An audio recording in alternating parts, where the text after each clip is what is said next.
Well, it's that time again. Outer Points Productions is about to go live with another Knockout Challenge match. Join me, Little Cheddar, and my guest live at the Varsity Club in Oshkosh, Wisconsin, as we will be delivering some of the best mediocre commentary in the business. Sit back, relax, and enjoy the match, and don't forget to jump in the chat and say hello. Please take the time to subscribe to our YouTube channel, hit that like button, and share it with all your friends. Thank you so much for tuning in. See you right after this word from our fabulous sponsors. Dumper Dan's charter fishing fleet in the Port of Sheboygan is Wisconsin's proven charter fishing leader, running the most trips and catching the most fish. Enjoy great fishing for trout and salmon aboard one of our 6 fully equipped modern charter boats with experience and professional crews. See why Dumper Dan's is the most popular name in the industry. We offer fishing and lodging packages featuring the best in riverfront condos and hotel accommodations. Half or 3/4 day trips available, so call to make your reservations today or log on to dumperdan.com. Dumper Dan's charter fishing fleet, Wisconsin's proven charter fishing leader.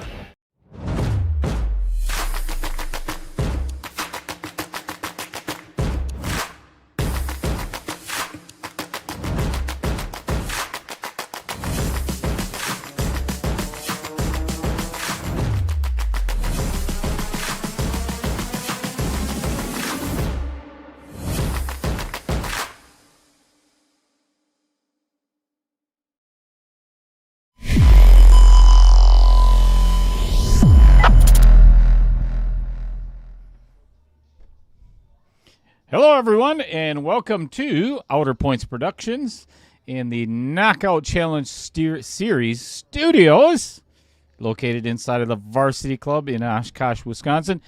Thank you, everybody, for being here. Chris Green is right outside the door there, finishing his fish sticks and tater tots, I think.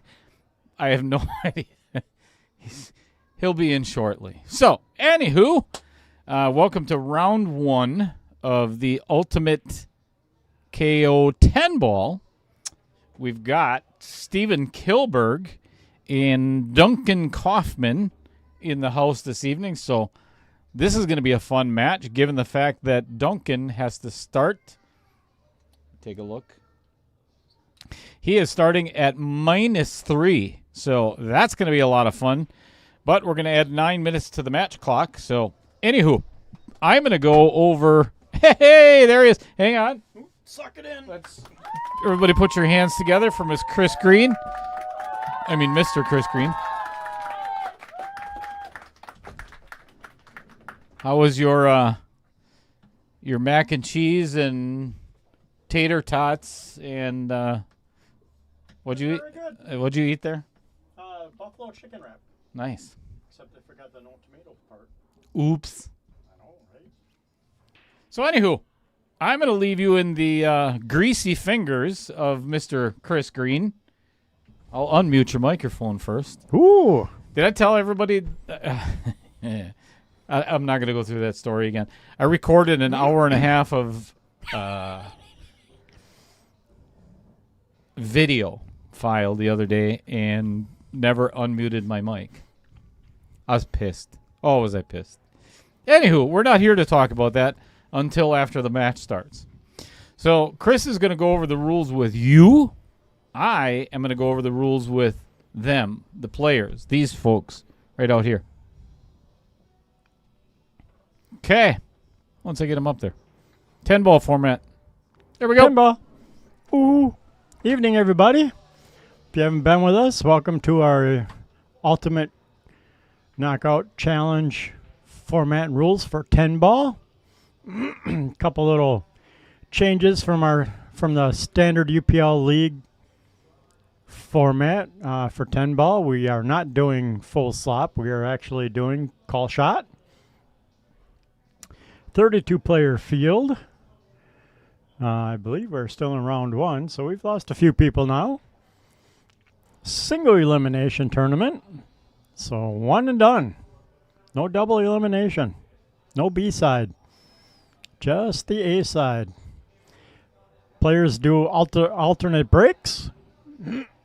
Best 2 out of 3 30-minute sets. So there is no race to like 7 or anything. It's literally a race to whoever's ahead at the end of the 30 minutes. If one player or another is spotting some games, there will be 3 minutes added to the 30-minute match clock. And I believe Duncan is spotting 2, I thought Dale said. So it should be a 36-minute match tonight.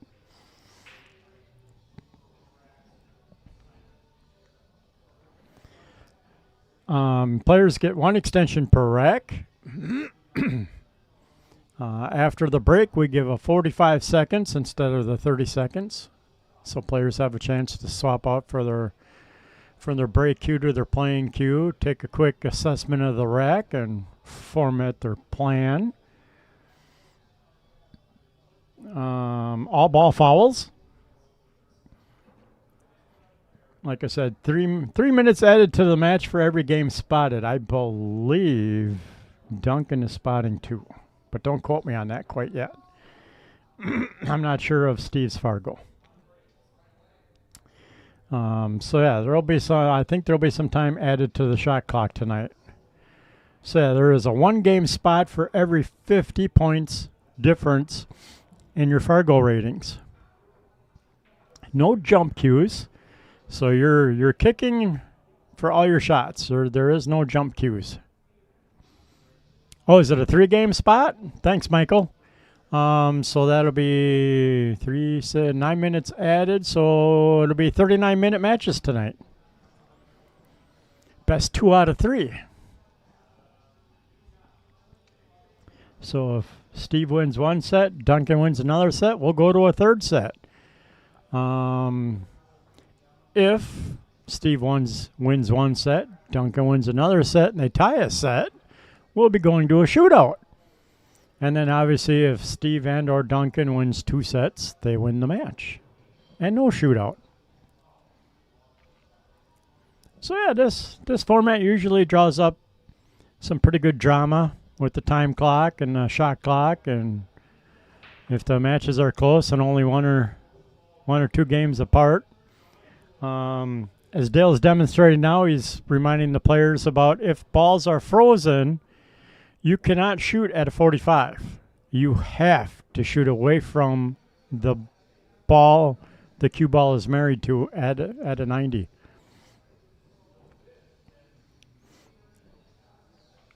Let me get rid of the rules. You can see the table a little better. Oh, look at that.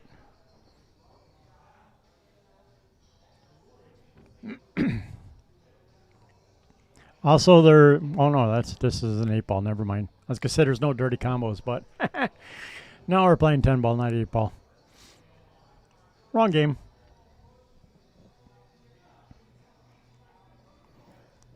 What other goofy rules do we have? I mentioned the all-ball fouls.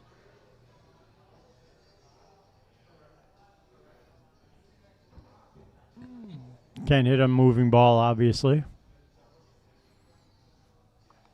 Touching or picking up the cue ball in motion, or if like it's heading for a pocket for a scratch, can actually be considered unsportsmanlike conduct and a loss of a game. We really haven't overly enforced that. So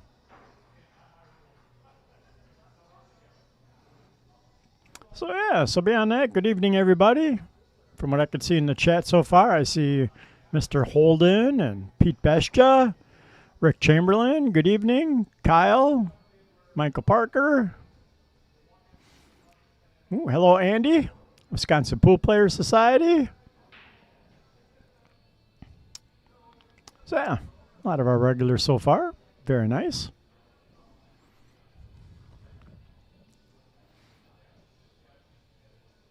Is Steve and Duncan asking a couple of questions yet that they're going over on the rules?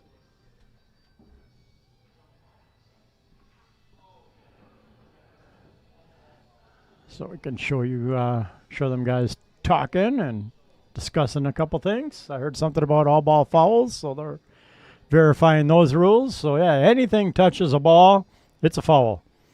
Your finger bumps a ball, your cue bumps a ball, your shirt bumps a ball or lays on a ball. It is a foul. Ball in hand for the opponent. We are doing 3-ball fouls. Rudy got Ken the other night on 2 of them, 1 in each set, I believe.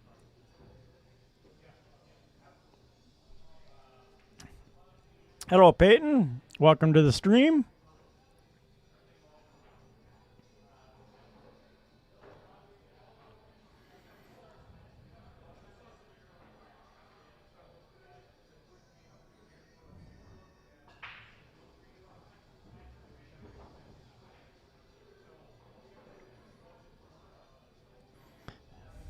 Johnny Be Good, hello.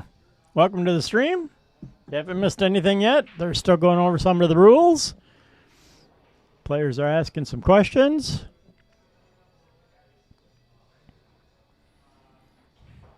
Once they're done going over that, and Dale's pointing out that the timer will be on the TV, so the players will know how much time they have left per shot. Like I say, 30-second shot clock with 1 extension per rack. So you can have 1 30-second extension if you're hooked or you hook yourself and trying to figure out how to play a safe. Or trying to figure out how to get a hit. So, yeah. All right, looks like they're getting ready to start. I'll switch camera views so you guys can watch the leg. And we'll get this party started.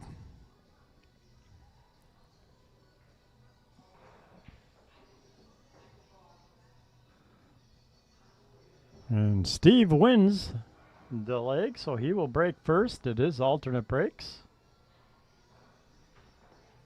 Oh, yeah, -3, so I got to add 3, 6, 9 minutes. 39.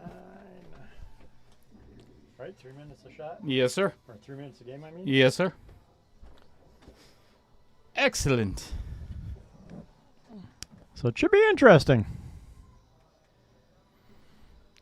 Yep, Steven winning. Winning the leg is huge because if he can actually win the first game, now it's a 4-game spread. Yes. And I don't know if if you're friends with Steven Kilburg on Facebook, even if you're not, go back and take a look. Oh, my bad. Go check his post out from today. Because it says tonight is a David versus Goliath match. And, I mean, obviously being under 500 and Duncan a 668, I believe, Fargo is that's quite a ways to go. But Steven plays a lot of pool. I think he plays at Legacies quite often, right? In Portage, formerly the Ballroom. So I think this should be a very interesting match. Yep. Neither one of them ever played on a shot clock before, so. Nice shot. Duncan, a member of the Wisconsin Billiards Hall of Fame. Lots of accomplishments and just a massive amount of wins for this man. And a good friend as well. Talk a lot of pool, talk about a lot of construction. Talk about how many shafts we've broken over the years. Oh, I can talk about that one, that's for sure.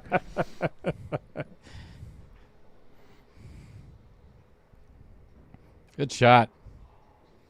Really good shot. Yeah. Talk about pinpoint accuracy. Hello, Mark Bell. Welcome. Ding. Kyle Martell tuning in from Waupaca. Show of hands. Who's ready for a butt whooping in Milwaukee this afternoon or tonight? Oh, Brewers playing? L.A. The Dodgers are in town. Ah. Yes, sir.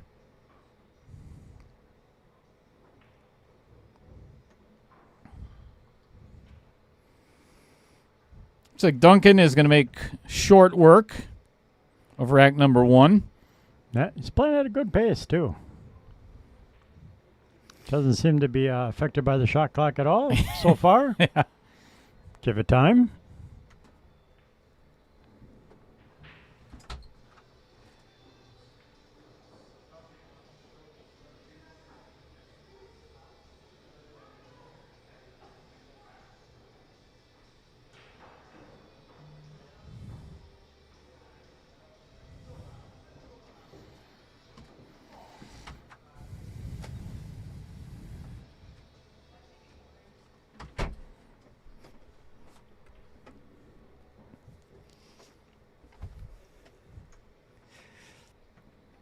Harmon says Saturday will be the real David versus Goliath. Oh my gosh, I can't wait for that match. Yep.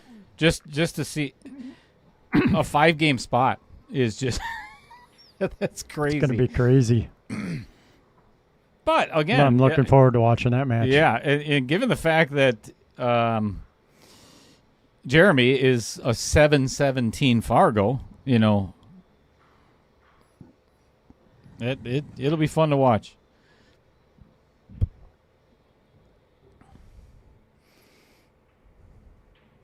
Here's where the nerves are going to show for Mr. Kilburg.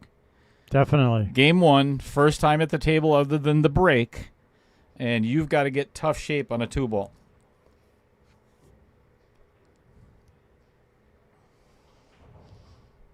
Good afternoon, Hitman.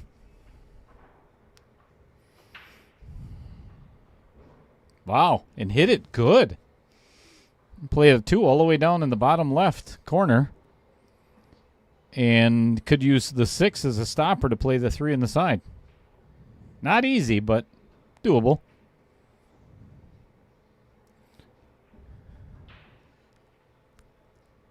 Who might get away with it? Yeah, 3's in the way a little bit. So Duncan off to masse or kick at it. That's one of the things I did not mention. There's no jump cues.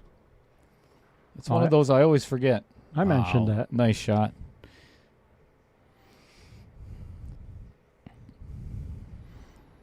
Yes, I think he is shooting with a 3-piece. Yeah, and it's funny because so Duncan was here for the.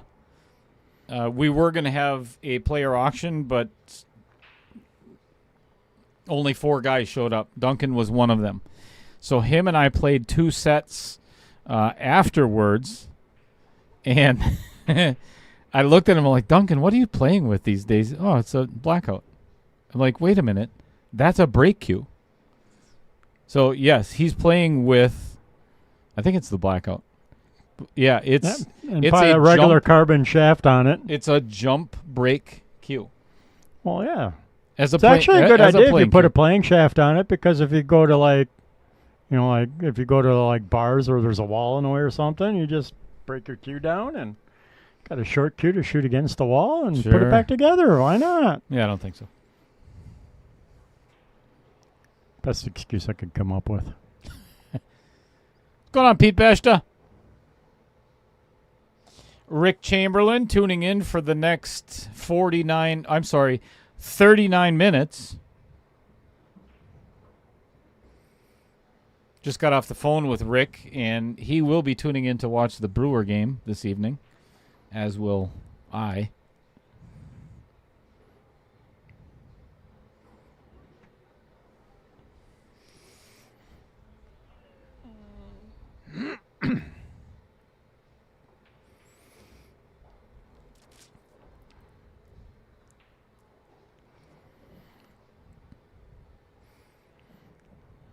All right, we've already played 2 games in this first set, and it's 1-0. Oh, I'm sorry, -1. -1 to nothing. So Steve is still winning at 0. Michael Parker, good afternoon, my friend.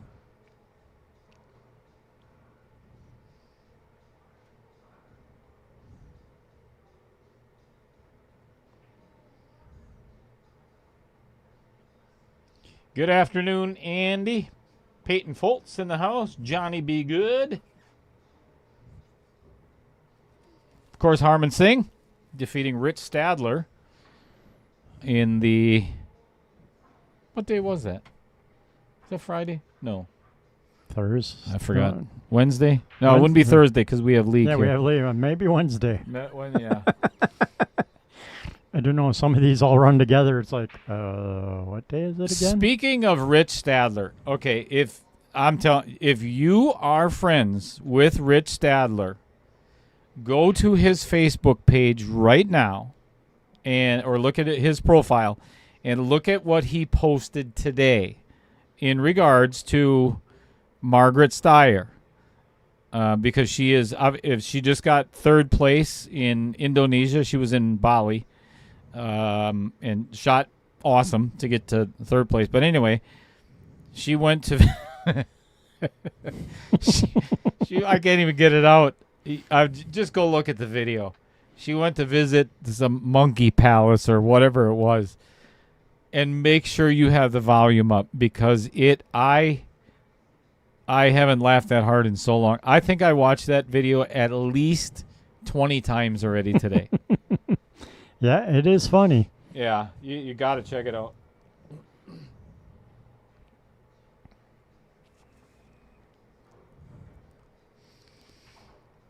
So as I was mentioning with Chris, I expect probably about 50 or 60 people up until about 7 o'clock. And then... So, Duncan has the option to either take this or give it back to Mr. Kilburg. Speaking of Mr. Kilburg, does anybody know his nickname? I do. I'm asking for... I do not. It's the poet. He is the poet. And he wrote a poem today on Facebook about this match. And it's called David and Goliath. So, it's pretty good. I've seen some of his writings. It's pretty decent. Pretty good at it. Marilyn Schultz. Good evening. Hello, Marilyn.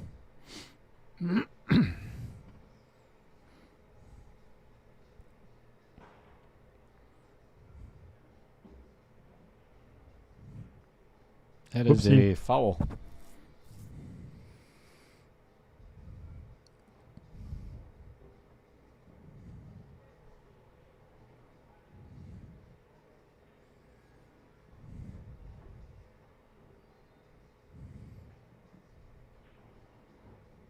Oh, if Duncan can get that 5-ball out, which looks like he might have a pretty decent angle for it.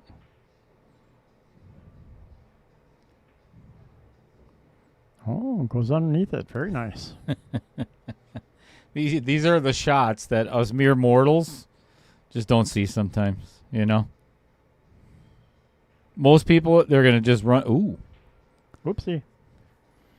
You know, they're gonna try and run into that pack and hope to Yep, God hope that to they God get to get shot. a shot on it. Yeah, so that was very nice going right around it and getting underneath it.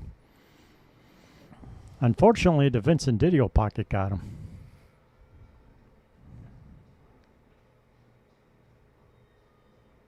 Ooh, nice shot. Oh, He hit it too thin. I think he might have hit rail first even. And that's what caused the little bit of a bounce where it ended up coming wide, which is pretty hard to do from where it was. Uh-oh. Uh-oh. Uh-oh. Uh-oh. Whoopsie.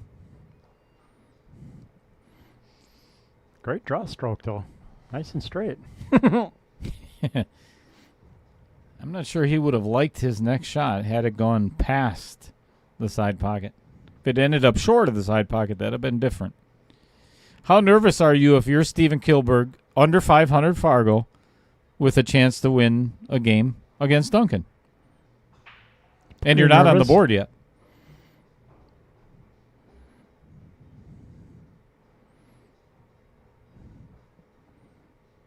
Oh, this one's got outer points written all over it. There's the commentator's curse. Oh, we're going to have a miscue instead. He miscued. Whoops. And that will happen when you've got nerves going. You can blame that one on Chris later. Hey, it's not my fault he miscued.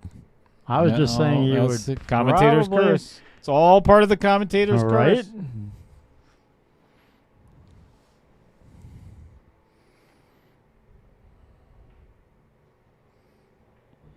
This one is under hit. Doable, but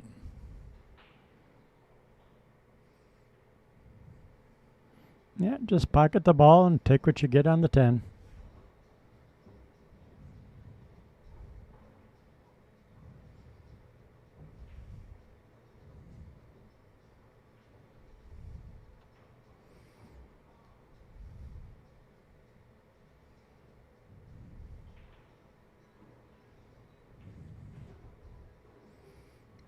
and after 3 games, we are all tied up at 0 apiece. 0-0. Nice. What an exciting match. Let's talk about Rich Stadler because he's out there playing pool on table number 21, practicing so he doesn't lose to Harmon Singh ever again. Owner of Billet Spin EDC, which stands for Everyday Carry. Things that you put in your pocket. Take around with you wherever you go. They make heirloom quality pens, among other items from standard and I got to get him to rewrite this. This is the shortest, other than the Varsity Club where it says "You are here." You are here. Right. Yeah, Here I'm you going are. to need something a little bit more in depth, Rich, because this just isn't, folding knives. Let me use this analogy. It isn't cutting it anymore.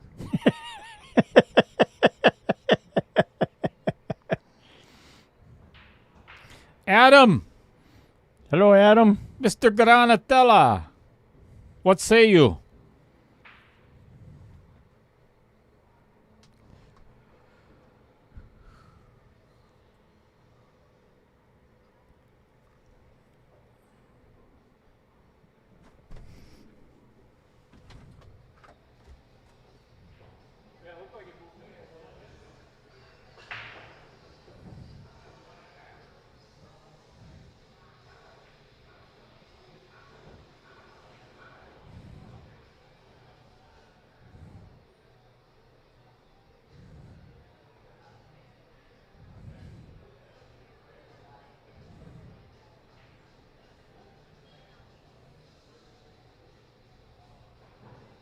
Yep, he bumped the 3 ball, not moved the 7.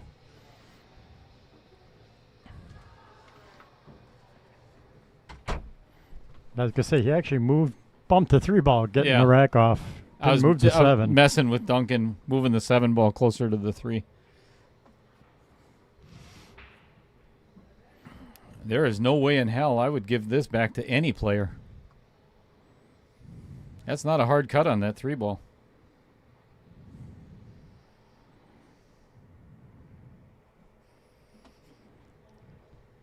That happens when you come late, Adam. Yeah, I was going to say we start on time every other stream. Wow, and the overcuts. That's a little shocking. Yeah, definitely a little bit of nerves going on for Steve.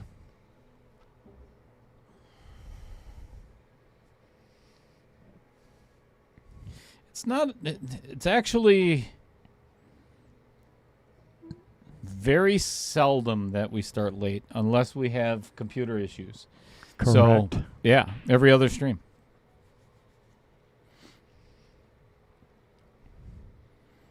Or Roger's bugging us. Which is every stream. It's not every other. It's every day.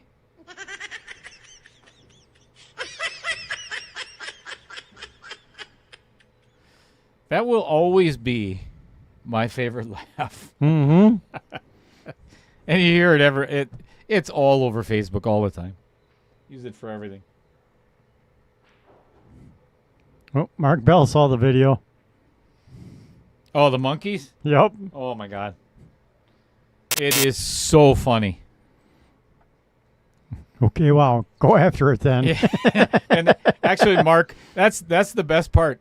So, and after you watch it, you realize what happens, but then you go back and listen to the audio, and you listen to what Margaret says prior to the events that unfold. I'll just leave it at that. Oh my God! You just listen to her. Oh, wow! And then, oh, yep, go after it or something. Oh my God, it is funny.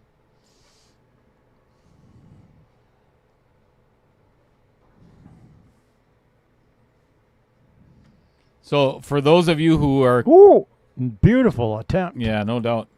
For those coming late, we're talking about if you go to Rich Stadler's page and see his post from today.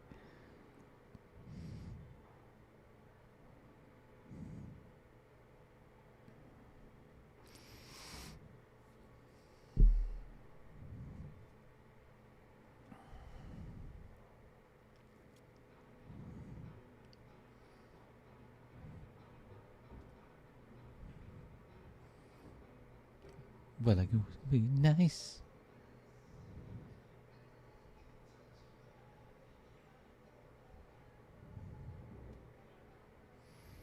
We're going to stay in the Close-up view. close-up zoom mode. Okay, not anymore.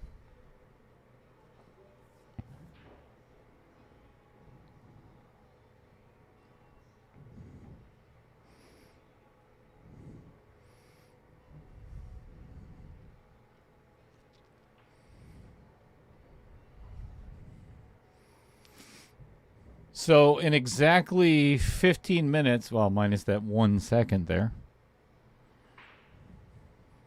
Duncan has made up the 3-game deficit and added one.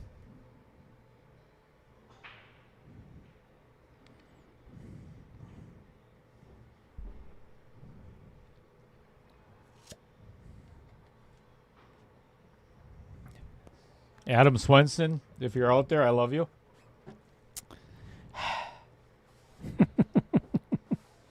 Not in that kind of way. In this kind of way. This rack number 5 is going to be sponsored by Fiber ball.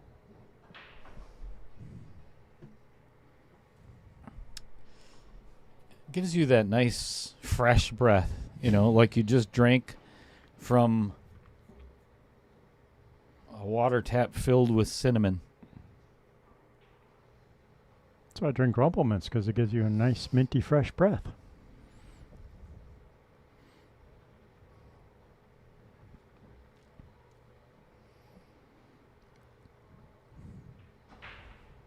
Ooh, that is very fortunate that cue ball stayed on the table. It did not exit the table itself, because then it's ball in hand anywhere on the table. Correct. Oh, yeah, I forgot about that rule. That's in 10 ball too, huh? If you scratch, you got to shoot out of the kitchen no matter what? Yes. Yeah, scratch in any of the pockets, then it's behind the head string. Exiting the table is a no-no.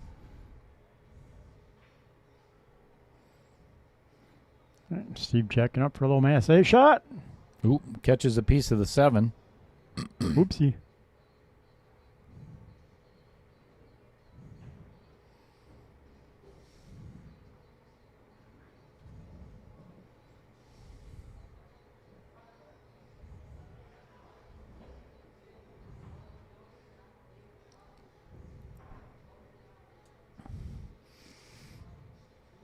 Lots and lots and lots of time left in this first set yet. There's 23 minutes left, so. Yeah, plenty of time for Steve to win a couple games. Keep it interesting. I like what Steve, and you can't see it, but we'll see if we can capture it on video here or live stream. If you watch Steven's hands, oh boy. He knew it. Duncan knew it as soon as he hit that one that he missed it.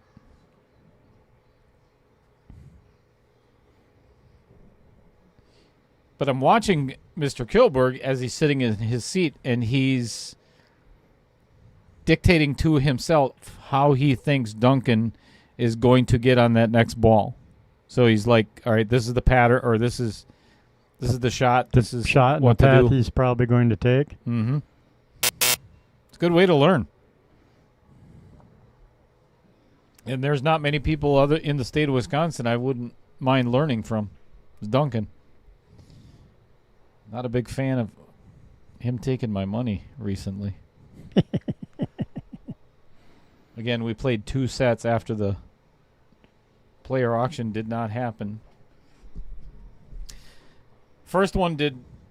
It was close, but second one went to the hill, and I made a critical error. Oopsie, as Whoopsie. Chris Green would say.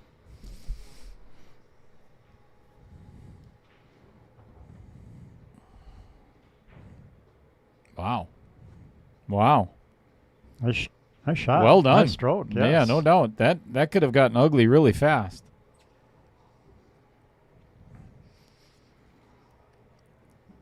Now here, I'd just float up. That way you can put the 8 in the side.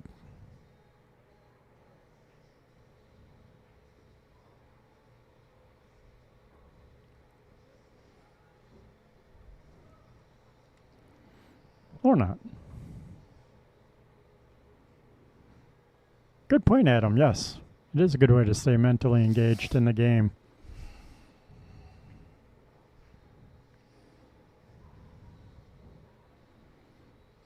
The only part that I don't like about that statement, though, is requires thought. And that's not really part of my personality.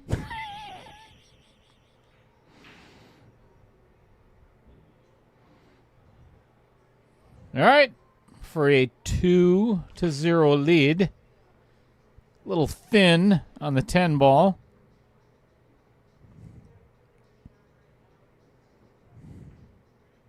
Center pocket.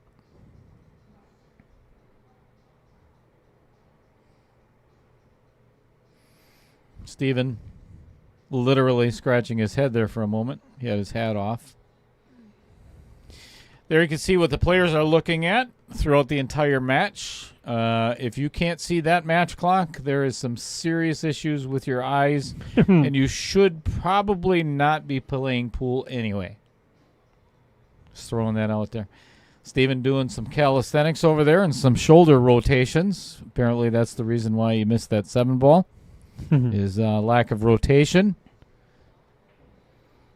Problems with the rotator cuff, maybe? I think at the 15-minute mark, Duncan should have to shoot with the short cue. Oh, yeah. Take the Take break the- break yeah. part of the cue. I'll let Yeah. him know. See what he says to you.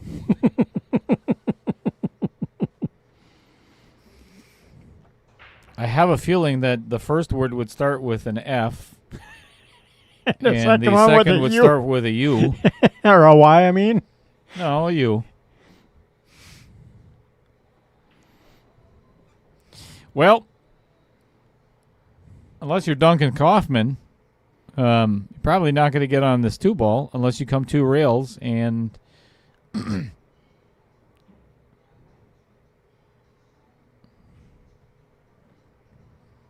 would have been a very nice save because the 4, 5, everything kind of blocks that one real kick, but he can see enough of it.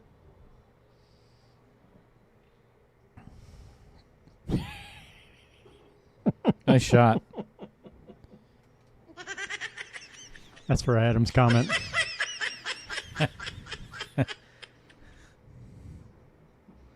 Fire truck unicorn. I did not know what a unicorn, okay, in the modern vernacular, in the, what do they call it? The good shot. Nicely done. Here's the difficult one. 3 to the 4. In the what do they call it? Urban Dictionary. Oh, okay. You Yep. know what a unicorn is? No. Really? Do I want to know? Probably not. Okay. Maybe. Bring it on. Yeah, Stephen knows that is the Vincent Didio Memorial Pocket, where more balls have gone to, or more outs have gone to die So this is not the actual definition, but it's very close. So if you're a married couple or you're just man and a woman, it doesn't even have to be a man and a woman. From what I understand, you have an extra in your relationship, a side person. A side person for both of you, though, not just one. Oh, yeah, that's the unicorn. So somebody give me the actual definition. Send it to me, because I don't want to do the Google search on my phone and then have Mrs. Cheddar check my history. And go, why are She'd you be like, looking into this? Why did you want to have a unicorn? You can move out now. So, yeah, that's a unicorn. It's not the one-horned horse. All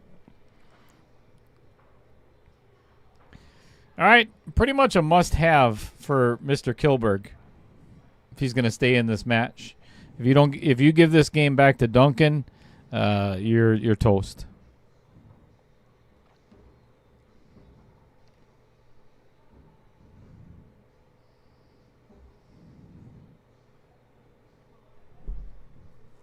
Peyton Foltz, what's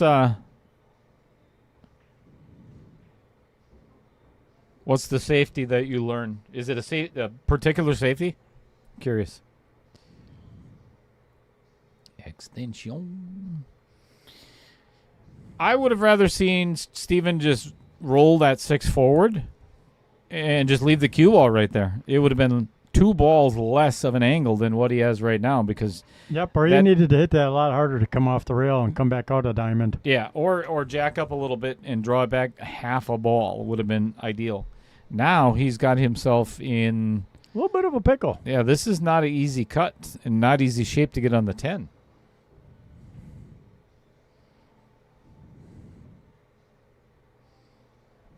Come on, Adam Granatella. You can't tell me you don't already know the definition of a unicorn. I figured you'd be typing it out already. You'd already be here. Yeah, that is a direct result of poor positioning off the 6. Leaving Duncan with just roll it forward. And 10 ball in the corner pocket. Perfect position on the 10. You can get that cue ball all the way as far as the side pocket and still feel comfortable with the next shot. Right there.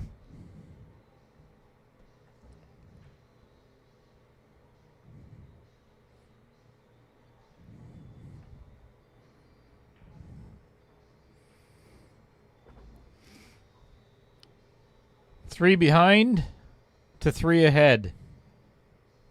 In I don't know how many minutes. 24. 24 minutes. 23 minutes and 45 seconds to be exact. Yeah, boy.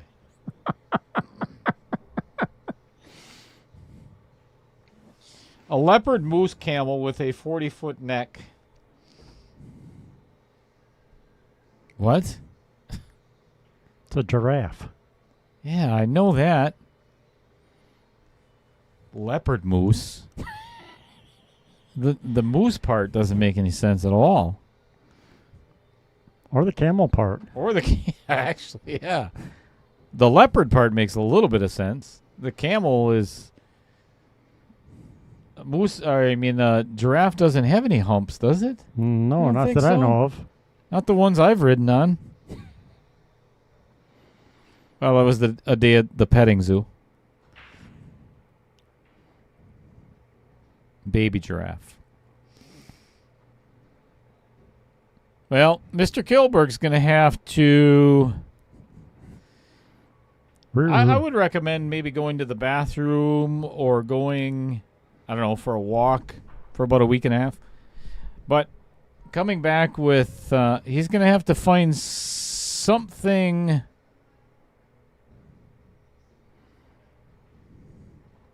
to forget about who he's playing, and again, I've mentioned this many times. because I have so many players that they will message me, oh, crap, I got to play so-and-so. That's going to be tough. But if they're in their chair... You got to learn to think mentally, I'm playing the table. The opponent doesn't matter. And that's my point. Is that was the biggest advice I got in my 20s from somebody. They're like, quit playing your opponent and play the table. You're welcome. And I'm like, that is the dumbest advice I ever got. And I happened to be on a 3-man rotation. We were the visiting team, so I was on vacation, had 4 games to sit and think about this. And I'm like, that kind of makes sense, actually. You never play your opponent, ever. And I always get a kick out of the guys that they'll go up to the chart. They'll go to the tournament chart, right? Yep. And they'll look ahead. Oh, if I win this, damn it, then I got to play this guy. Well, you're already lost. Yep.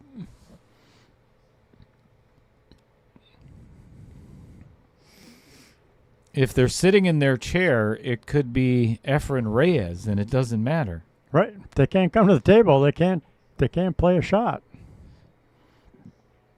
The only time you need to play your opponent is if you need to play a safety against them. Look at this shape.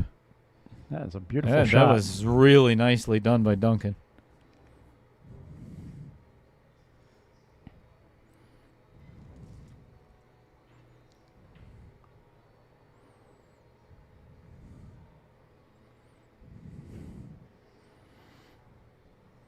And Duncan has always been one of those players that, I mean, I don't know if it's now that he's nearing senior citizenship, but he's never been one of those players, I mean, that gets, like really far down on the shot where where his chin is almost touching the cue, Yep.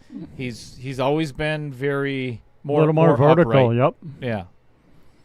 And he makes it work for him. Obviously, you don't get in the Hall of Fame by not.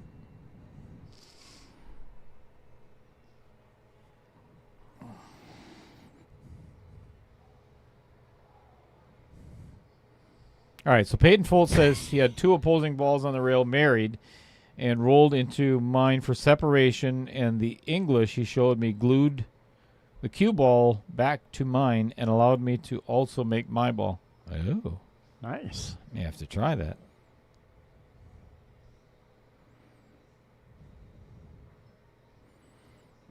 He's breaking with a break cue. He's breaking with a BK Rush, one of the older ones with the sport grip, and then playing with a break jump. I love it. It's only Duncan. Nobody told me the damn definition of a unicorn yet. What? Nope. I can't believe it. Copy and paste. It's not that hard. All right. Duncan playing a push, it looks like.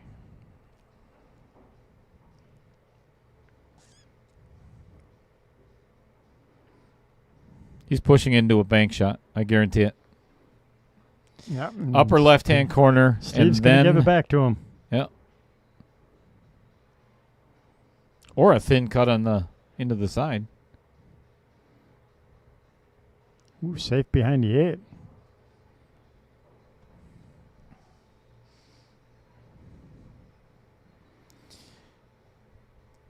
Tyler Steyer in the house.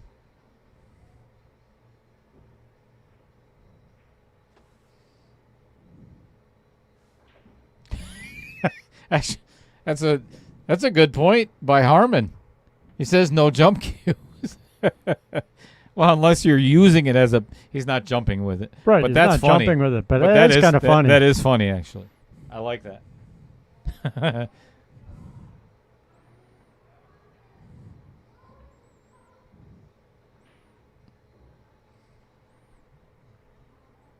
There we go. When this set's over, go out and tell Duncan you lost that set because you play with a jump cue the whole time. I am going to. I should be mic'd up for it, too, because we'll see it. Nice try on the bank. Just get his reaction. He'd be like, do you want to end up being fondue, Mr. Cheddar? I will light you on fire.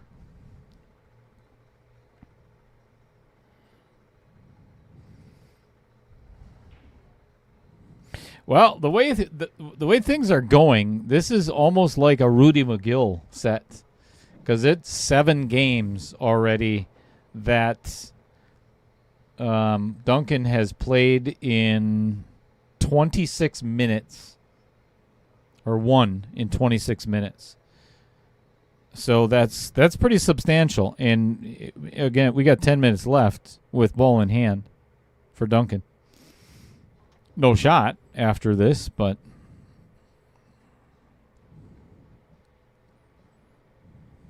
it's going to have to manufacture something.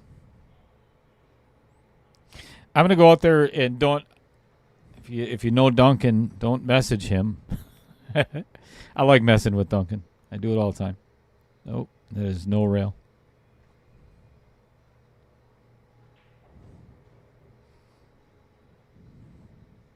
I'm just going to tell him it. I mean it, and I'm going to be very serious about it. It specifically states in the rules that there's no jump cues, and you played the entire set with it, so you lose.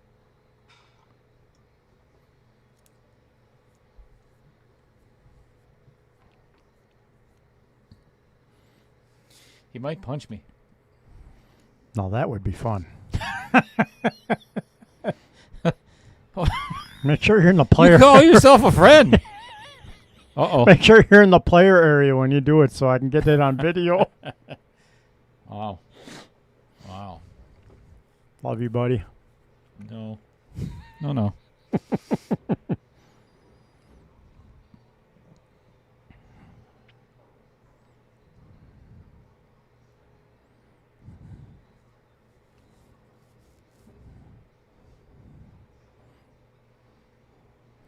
All right, I'll go out and tell him. I'll tell him that you're afraid of him, and that's why you sent me Nice. out. Yeah. Sent me out to give you this That'll news. make it a lot better. Yeah, Mark Pell. Exactly, Mark. It'd be shredded cheddar. Oh, that's not what he was looking for. That's an oopsie. Yeah, I think Duncan's going to be banking this 8-ball. Adam says Steve needs a fireball. I think he needs all 7 of them. During break. Nice shot. Smart shot.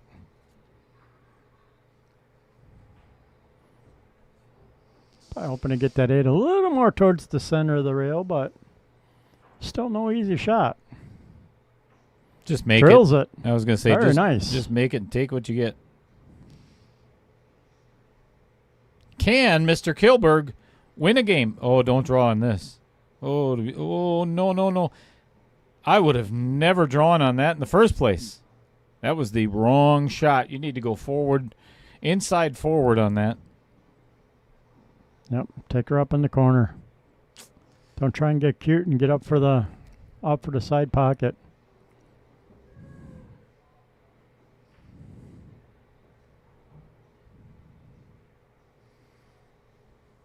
Didn't leave himself with a tap in, but He's got this. yeah, 468 far. I mean, 668 Fargo. It's usually pretty good. 5-0. You cannot concede a set unless it is under 1 minute of play remaining. So Mr. Kilburg has to endure the abuse. Well, if anything, he needs to reset a little bit mentally and go, all right, I need to get my crap together for taking the next set.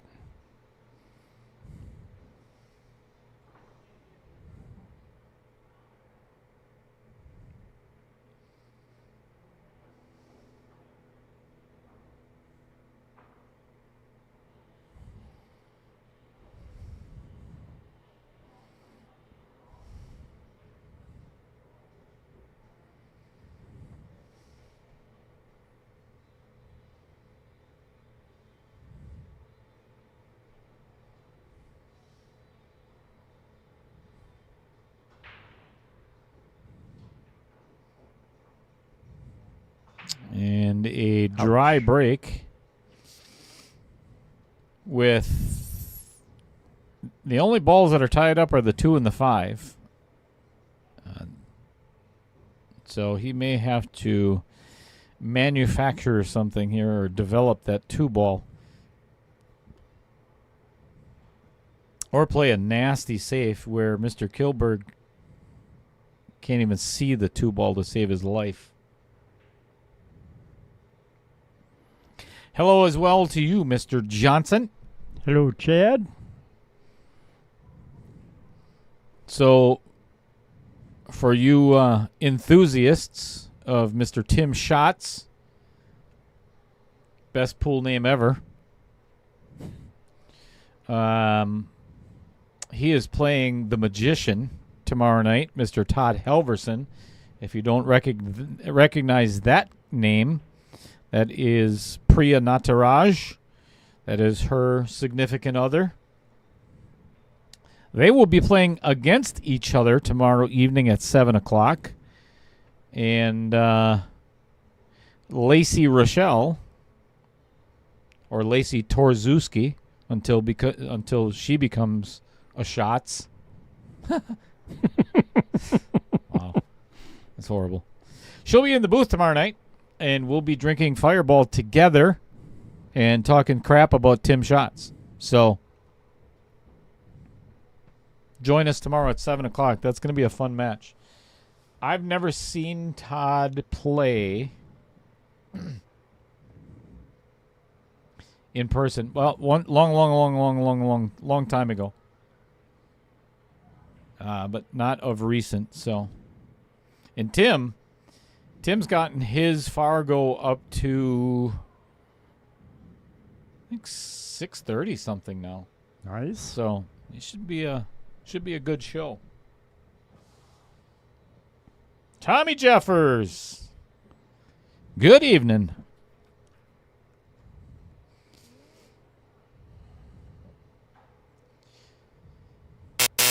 Tommy Jeffers' tagline in everything that he says: God bless us all. We need it. I need it. Amen. Chris needs it. Yes, I do. Tommy definitely needs it.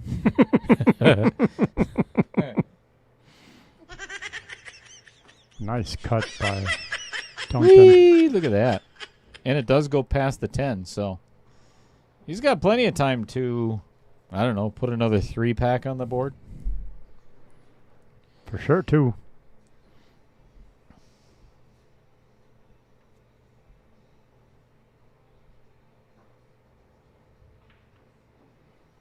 Whoopsie.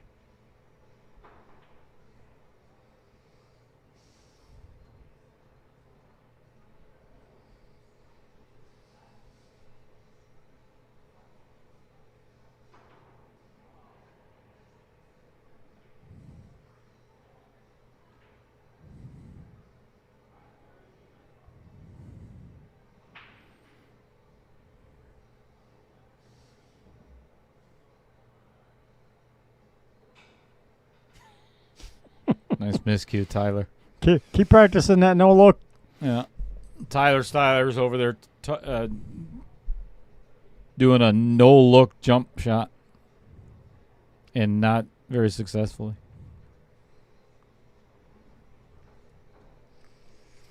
Yep. Definitely going to be 6-0 shortly.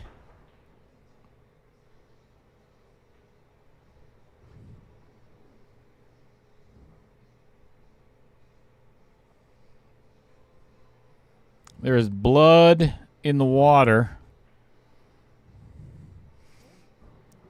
And Duncan Kaufman is the shark. Bruce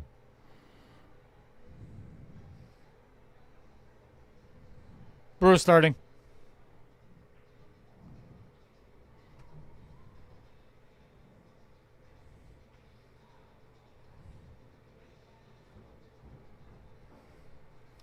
So, is it nerves? Is it, what is it?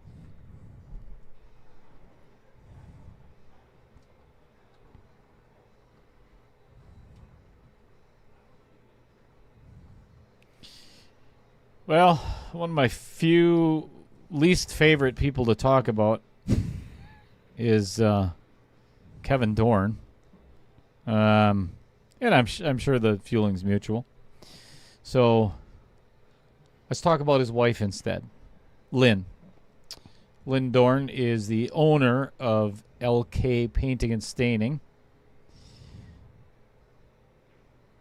It stands for Lynn Catherine, not Lynn and Kevin. Thank God. LK Painting and Staining. They work with doors, windows, walls, base case, staircase cabinets, really anything in a home that needs to be finished. Kevin needs to be finished. New construction and remodeling. If you're interested in the Fox Valley area and beyond, I think she does a lot of jobs in the Outagamie County as well. Give Lynn a call at 920-213-2257 for an estimate.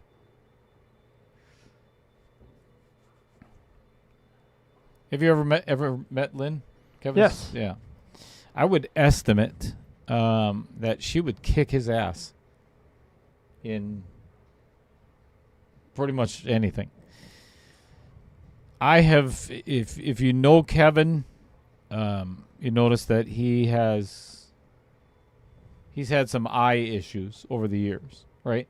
Last year, whatever. Claims, that it's medical. I don't believe it. I think he said the wrong thing to Lynn. And she just whacked him upside the head? She jacked him up with good reason.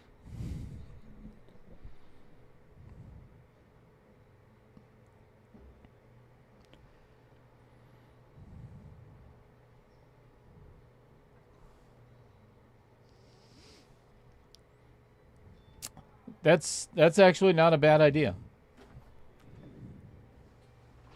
I'll make that announcement right now.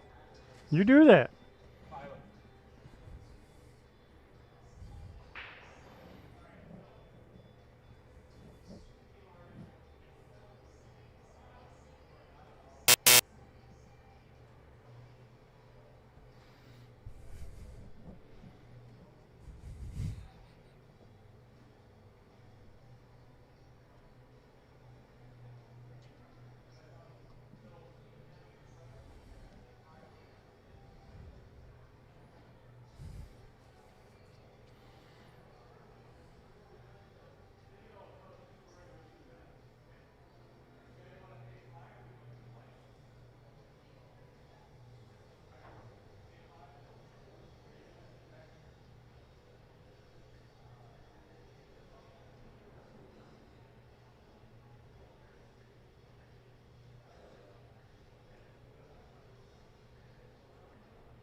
Well, it doesn't look like Duncan's going to deck Dale, so he's all right. We're still working on getting Tyler to sub in for Steve for this set. Not sure if that's going to happen or not, but we'll see what happens.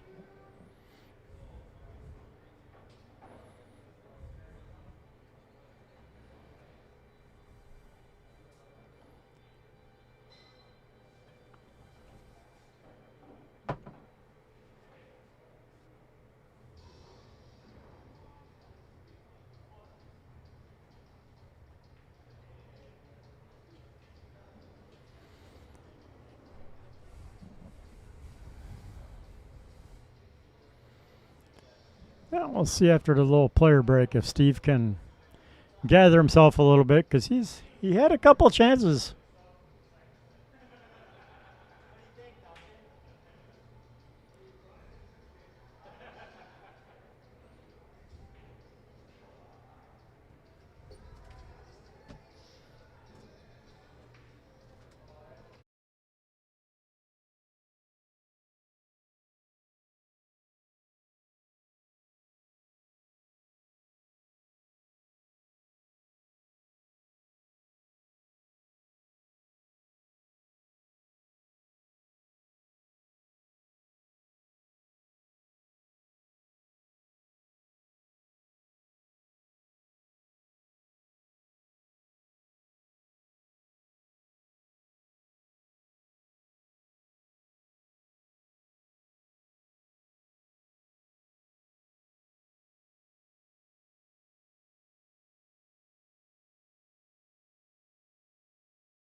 Well, things are about to get interesting now because I've already informed Duncan that Tyler Steyer is going to be playing set number 2 for Mr. Kilburg. We'll see how that turns out. That would be fun. I think it would be fun. So, I've been trying, and I'd love to see it happen, but I would love to get the top 8 players in Wisconsin to play in a KO challenge. Oh, that would be great. I would, get Dave Coles. Each one of the players put up $500. Right? That is a $4,000 prize pool. Right? And who wouldn't want an extra $3,500 in their bank account? Correct. So, and I think it'd be a lot of enjoyment for the viewers in the state, definitely. Watch some good quality pool against some. So we'll see if we can arrange that, but you know how hard it is to get the pros out to play. Well, I shouldn't say that. To get the masters out to play or the high Fargos out to play. And even get some of the, as a... shit, I'd get in that. I'd play against those guys. That wouldn't bother me at all.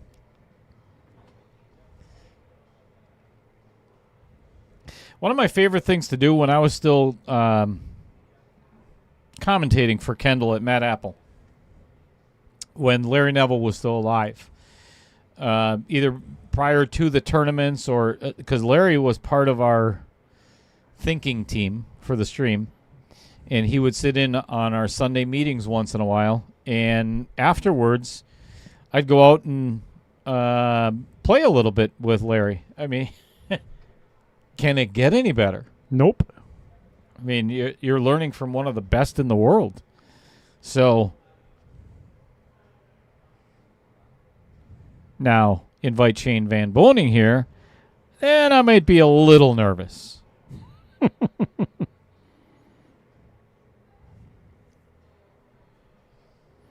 Just a little? Yeah, well, Shane was on my stream, at Derby. Every Feder, Filler, all of those guys were on our stream at Derby, so.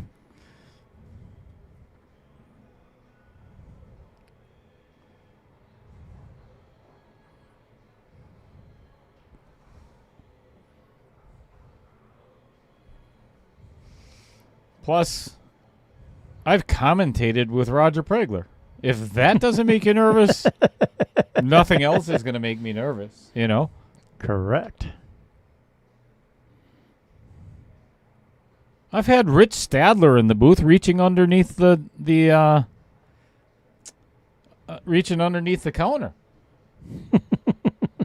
If that isn't unnerving, then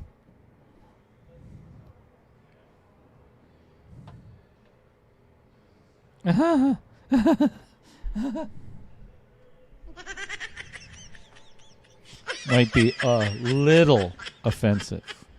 Yeah, got it. Got it, Adam. Just for that, you can tell your friend Matt Kitzman I'm eating his salsa. He's sitting right next to me. Like I said, did you want me to put him in a 5 or a 10-minute timeout? Yeah, that's not a bad idea. Not a lot going on in the chat tonight anyway. No, and it's that's understandable. Slow. You got the Brewers. Sure, a lot of people are watching the Brewers. Yep, Brewers are starting out right now.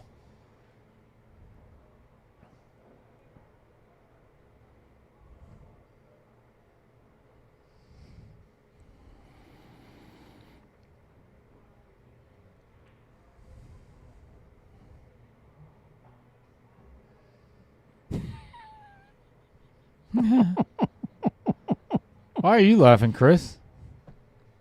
Because I think it's funny. All right. That's all I was asking. Oh, put that 9 in a miserable spot. That's an ugly spot for a That 9 ball. is. It went from real easy to.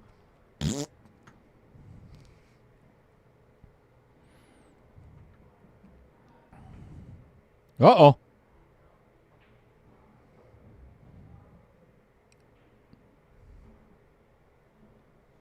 All right, here's a good chance for Steve to put a game down.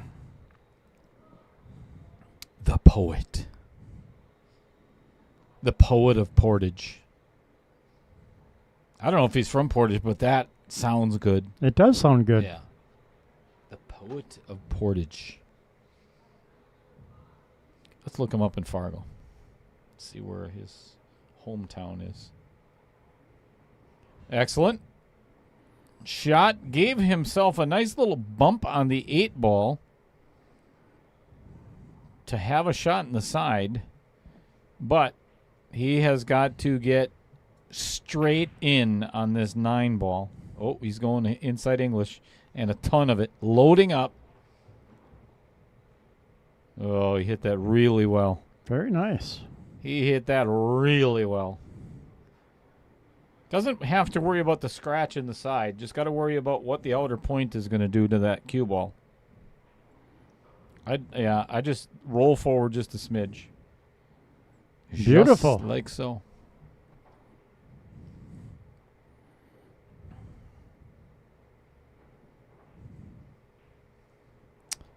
All right. Basically 4-0 in favor of Mr. Kilburg. That is the spark that the poet needed to write that next. You know what? I just. Oh man.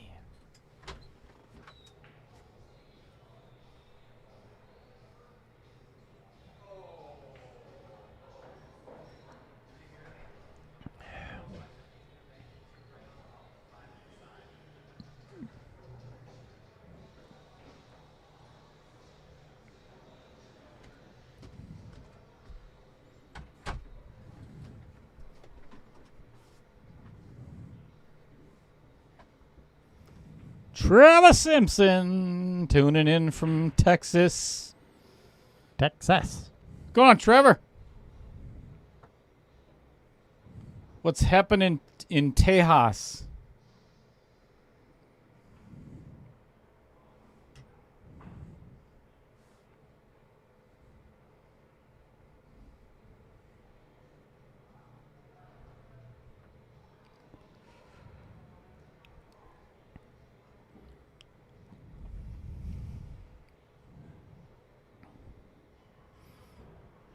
Not bad. Not bad. Yeah, he's going to have to. I would actually play safe here. I would just stick that cue ball so tight on the backside of that 4 ball that Duncan has to kick 16 rails to get a hit.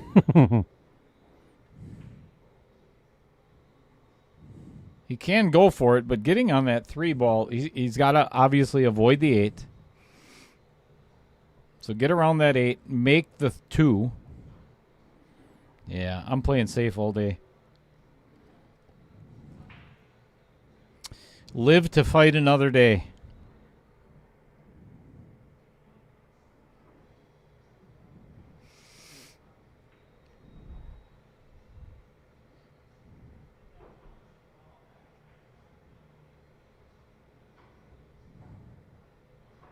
And ends up overhitting it. And no shot on the 3.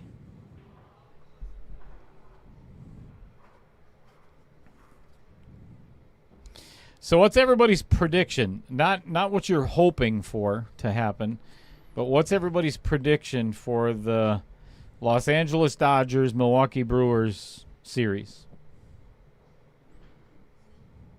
Type in the chat.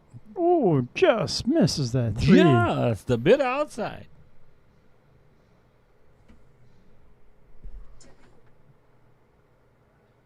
Trevor Simpson, I made the mistake of ordering a Texas pizza place's idea of Chicago deep dish. Yeah, utter disappointment. Actually going to just throw it away. Well, that sucks. Wow, that's...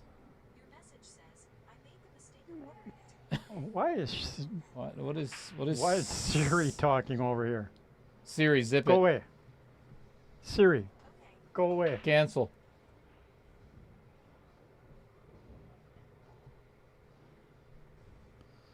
My iPad is talking to us.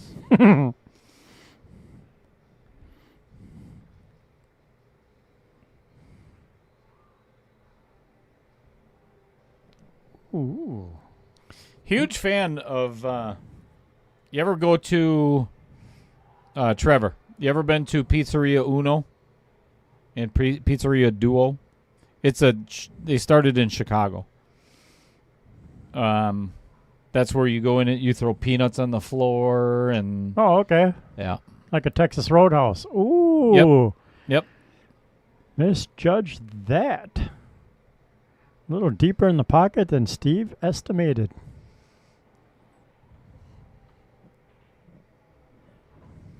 Yeah, that thing is hanging by a little bit of wax. Trevor says that's the really good stuff. Yeah, that's. Oh my gosh!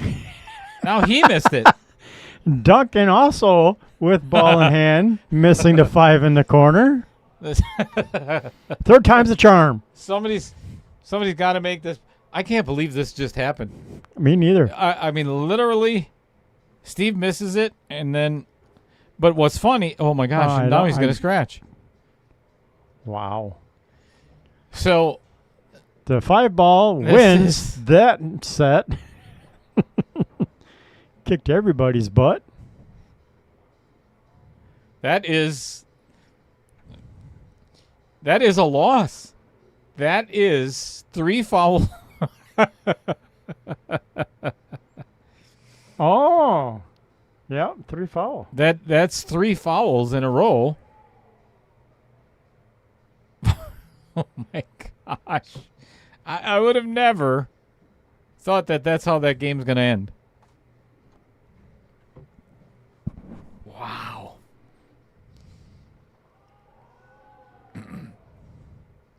So Mark Bell says 3-1 Milwaukee.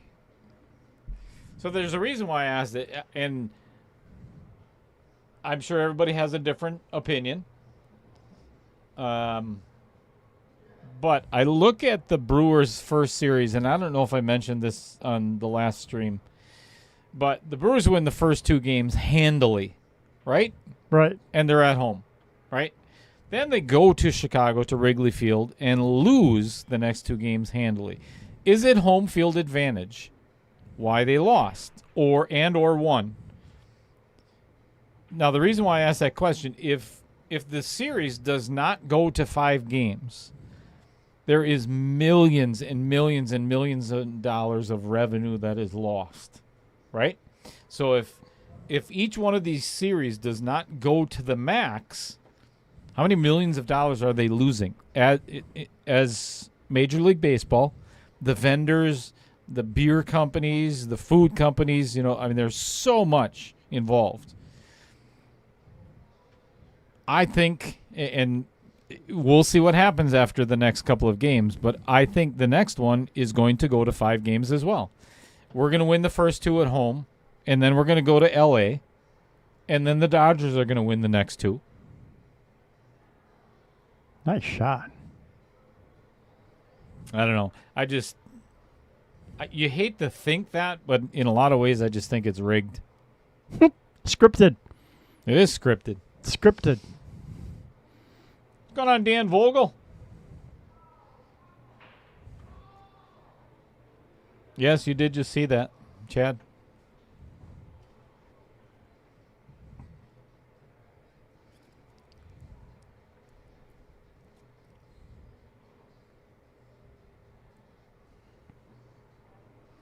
Dan Vogel, how is Fond du Lac treating you? See, I would take this 3 all the way down. Ooh, that's not even going to hit a rail. I would have played that all the way down because shooting it that way, you're not going to get shape on that 4 ball. Had he hit it at the right pace, there's yucky.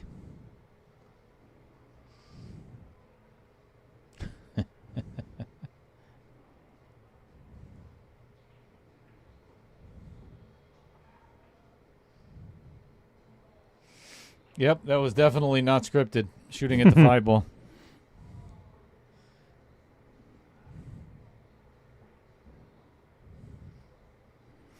You know, it's kind of sad because so what Adam Granatella just typed, it says, you know what's not scripted, ... shooting at the 5-ball, right? I had to make a judgment call on my phone whether to show that comment or hide it because the word shooting is in it. Oh, yep. That's ridiculous.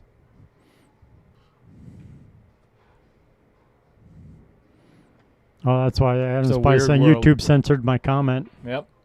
It's a weird world we live in. Fondy is a fine place to be.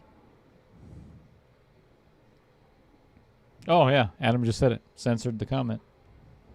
Uh-oh. Yeah. Duncan's not going to like this. He gave the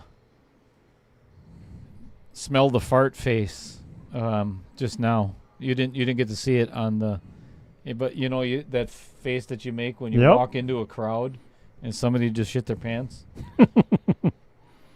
He's going to bank it. That's the face he just made.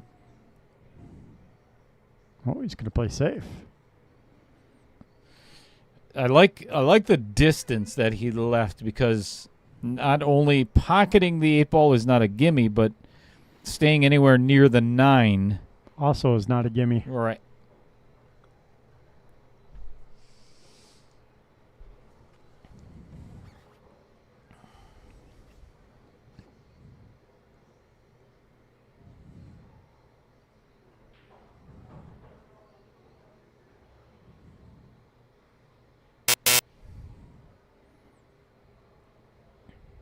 Smart shot.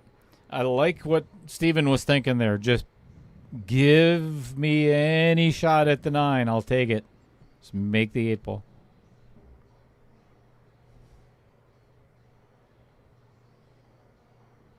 It's a time foul, technically.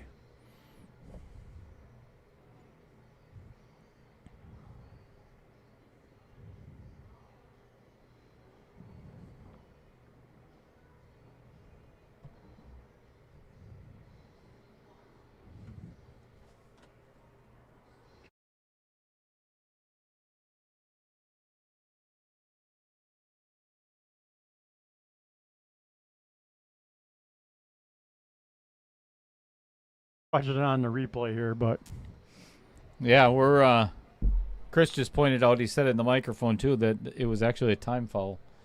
So it's a good thing that Duncan ended up winning that game. Otherwise, we'd have to pause what's happening out there on the table and go back and review.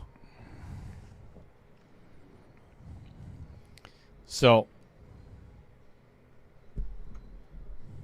before anybody's panties all get all twisted. Again, this is a manually operated clock.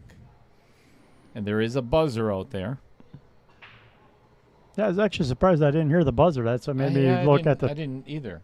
Which time clock that or baffles me. watch the replay. The reason why I say I can go watch the replay is because YouTube is about 12 seconds behind actual play.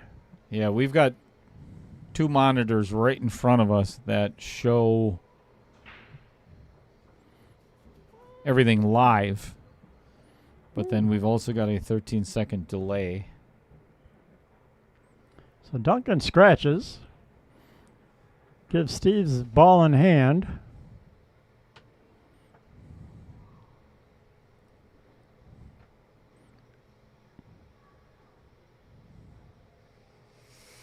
Well, for the moment, the David versus Goliath analogy is not working. No, Goliath is winning. And Goliath is catching up on round 2. And we're not calling Duncan fat.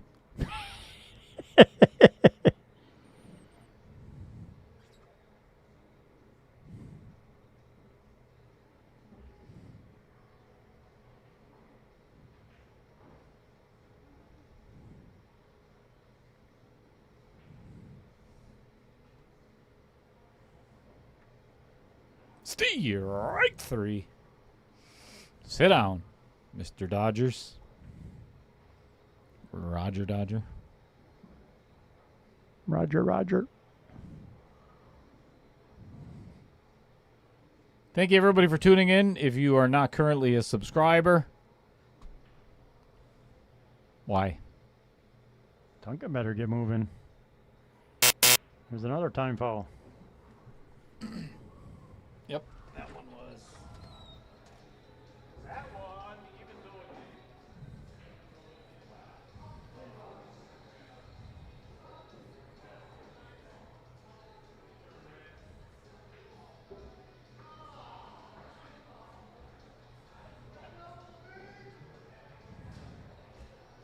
What's that?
Do it. Son of a... Yes, Kyle. Yes, they are. Son of We've been sitting here talking to ourselves. Both of us. So Oh, here we are yet again. When you think it's not going to happen, it will. Chris and I have been chuckling up a storm, giving everybody a bunch of crap, and you couldn't hear a damn thing. Uh-oh. I don't know if that was intentional, but he got there. No, he got there. It'll work out in his favor if he does it right. So anyway, what I was saying when the microphones were muted, if you look at the, you know what, I'm not even going to bother with it. I was bored with it the first time that I said it. I don't want to say it again. Agreed. You know, it's like, wait a minute. It's like, do you ever have those days, Chris, where, you know, you're trying to have a conversation with Heather and you're saying a lot of words and she's like, yeah, huh, yep. Come to find out that she wasn't really listening the whole entire time. Right? Correct. Does it happen? Yes. Do you want to repeat yourself at that point? No. No. Nope. You just, nope. Just let's move along.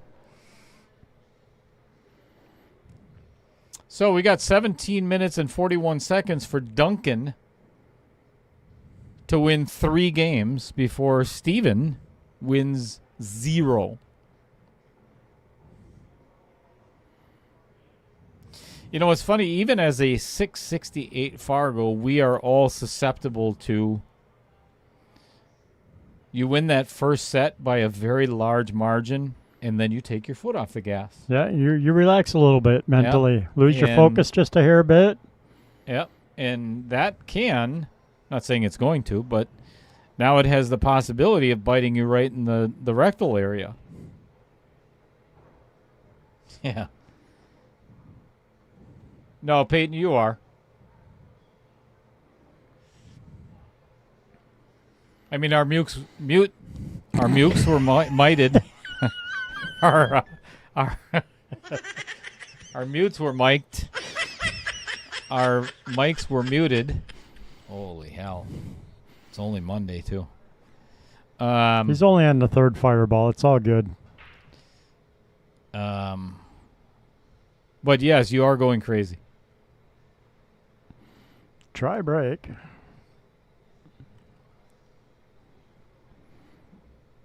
No easy start and run out for Duncan, so I foresee a safety coming up.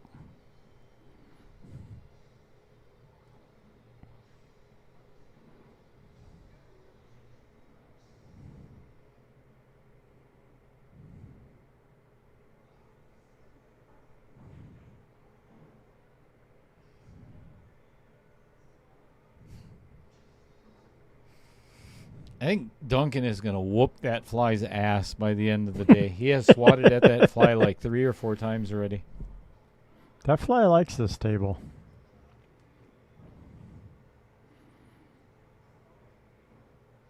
Weren't you and Roger swatting at it yesterday? No, Todd Jewell was the other day. Oh, yeah, that was the little one last night. Yeah, but Rogers was imaginary. His wasn't real. I mean, he's making excuses for missing and, oh, it was a fly. Sure it was, Roger. Good hit by Duncan. Here's where Mr. Kilburg needs to play clock management. Up by 3 and can run a whole bunch of time off the clock. Yes, he could. And I don't know if, because Duncan's never played on the, well, he played on the stream for the Wisconsin Billiards Hall of Fame last year, but he's never played in one of the ultimate pool events. That is not a good way to do clock management. No. Hooking yourself. That does not help. Yes, a time foul does count towards a 3 foul. Yes, sir. JGM. Every foul.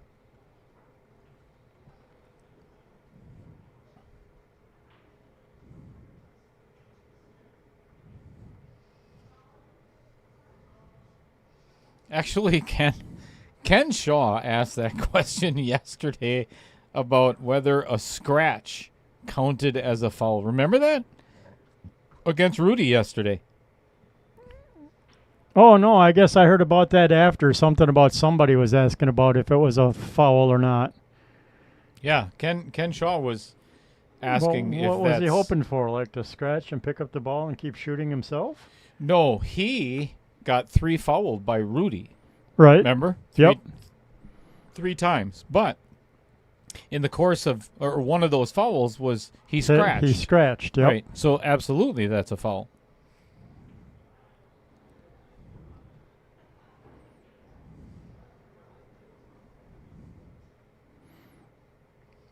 Oh, I see. Yep. Yeah, that definitely counts as a foul against you. You're the one that scratched. Correct.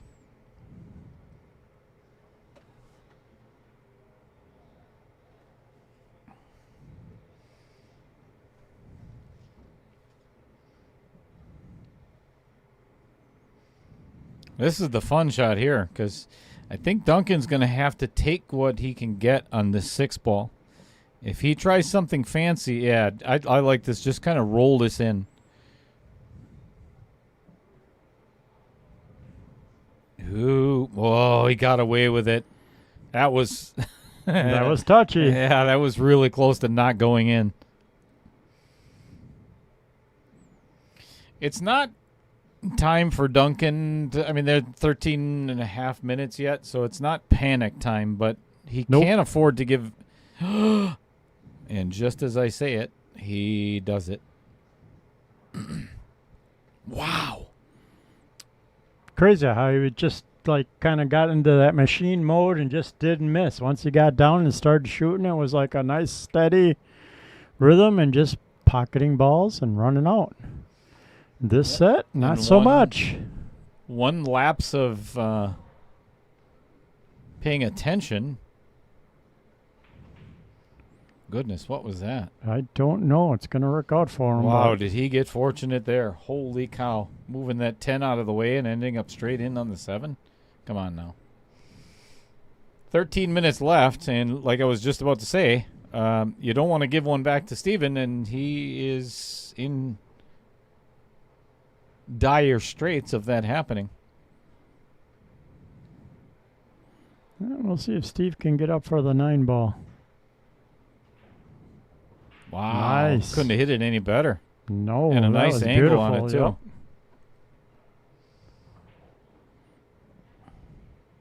Well, now it may be insurmountable. Well, it's Duncan's break next, so if he can break and run, get a nice open table. Good shot on the 9. Or, on the 9 to get to the 10.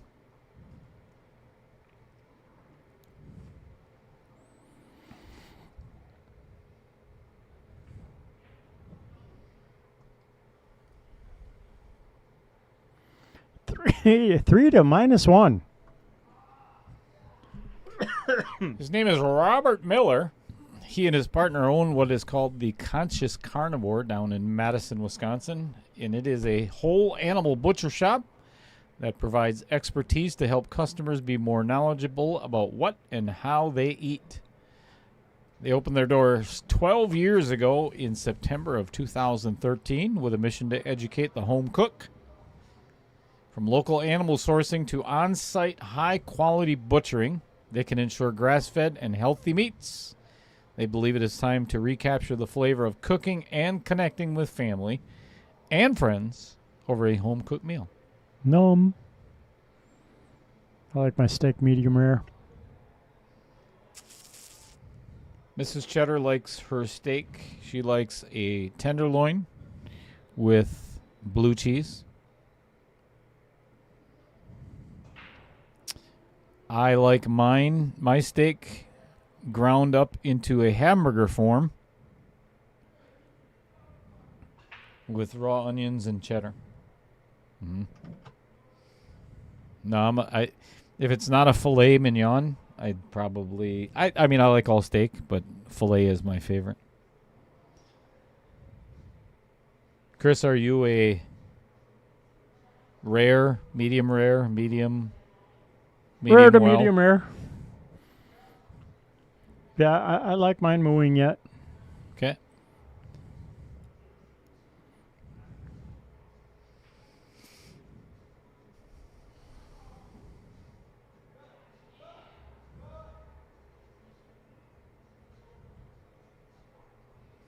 I was going to say, he actually called the bank and then retracted that. I found that to be quite interesting. Yeah, he kind of looked at the cut first, then he was going to do the bank, and now back to the cut.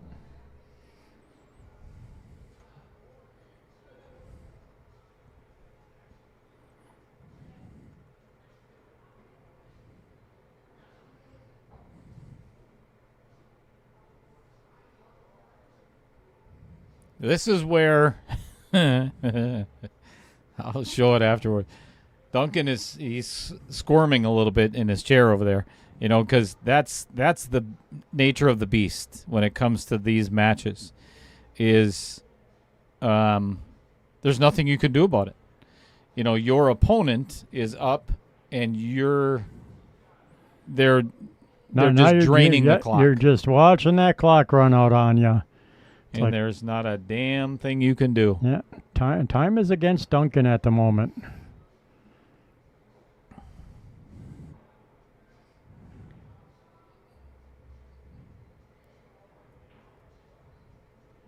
And Duncan's feeling it this set.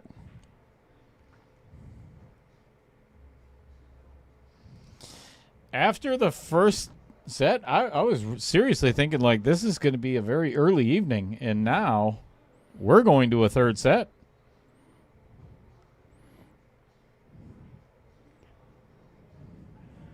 Very interesting. Ooh, almost missed that one. I would be using all 30 seconds on every single shot. Yep. I think that's what Mr. Collar's trying to say, too. Why is this guy not bleeding the clock for every time he gets up with a 4-game lead? Yeah, we don't listen to anything that Taylor says in the first place.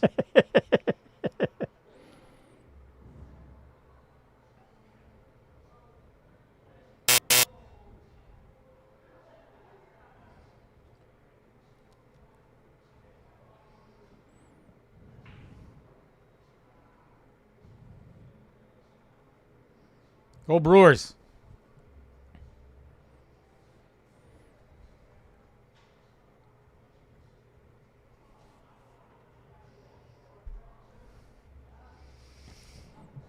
Go Steve, because now we get a third set. Uh-oh. Maybe not after that shot. Well, yeah. Still 4 games to make up in 8 minutes if he does get back to the table.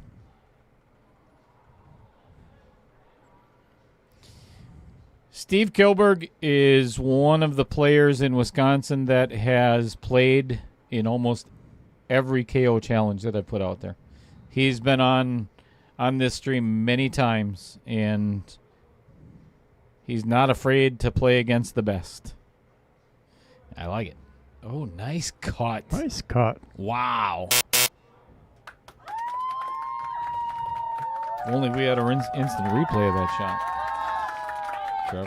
Trevor.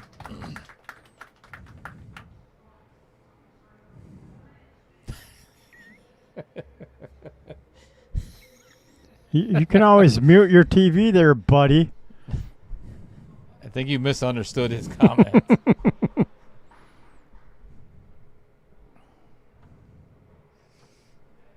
Is that a base hit? Sure looked like a base hit. Oh, yeah. Mr. Kilburg. Might make this a 5-game spread here.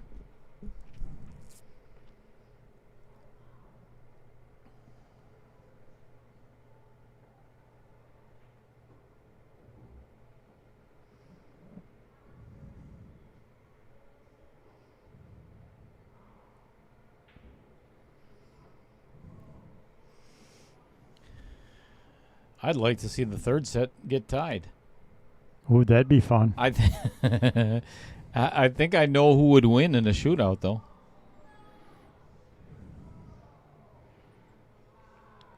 I thought we tried turning off the half-speed replay. I've dicked around with that. So I don't want to do it in the middle of a stream either.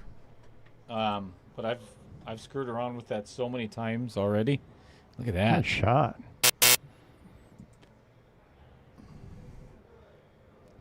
Well, make it or not, it doesn't matter anymore because Duncan's not going to win 4 games in 6 minutes. Maybe 5 if this 10 goes in. Sure we can. Oh, not that one. He's not happy. He's very unhappy. Oh, he calls the bank in the Vincent Didio Memorial Pocket and makes it. And Duncan nodding in approval.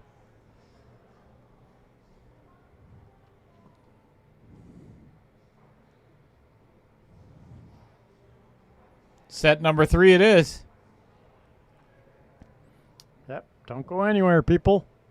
We got another 39 minutes of pool coming up.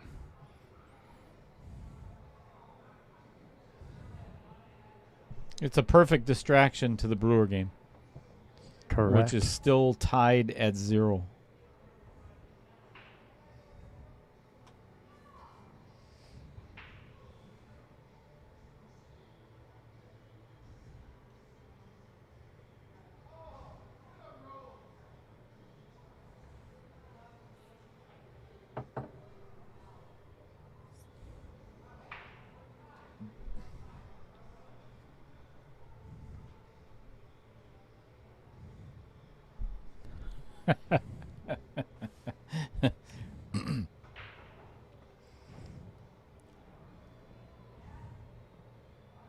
Nine ball decides to stay up.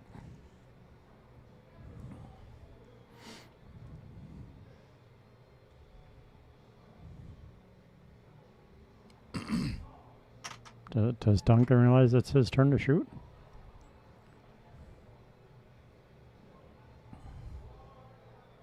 No, he didn't.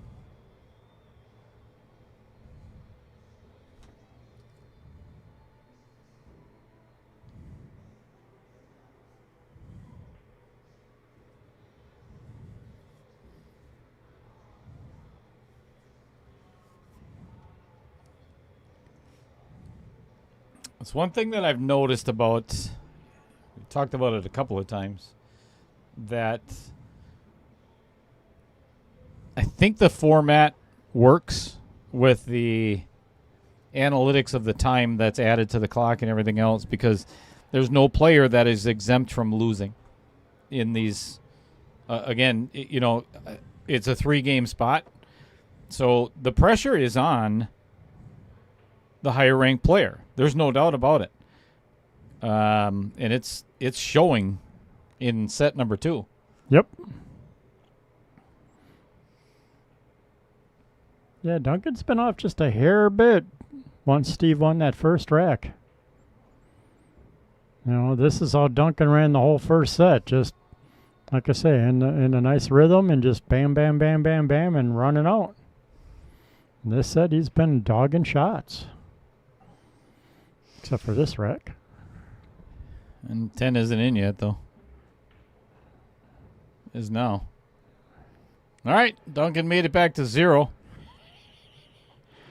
0-4 with 3 minutes and 46 seconds left. I think he can do it. 45 seconds per rack. Good break and run here at that pace. 45 seconds per rack would leave 1 second left on the time clock at 4-4. And then Chris would get jacked up for something he did wrong with the time clock. Correct.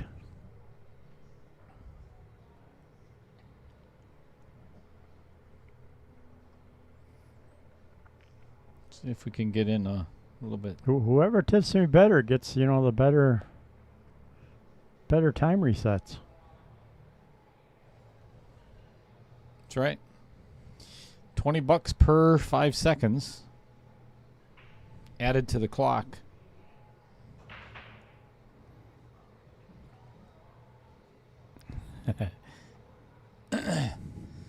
Dry break. That will conclude Set number 2. sarcasm, Taylor. Sarcasm. Sorry, we're only smoking in the booth. Yeah, and I was going to say, I don't share that stuff with you anyway. That's naughty. And it's not legal in Wisconsin.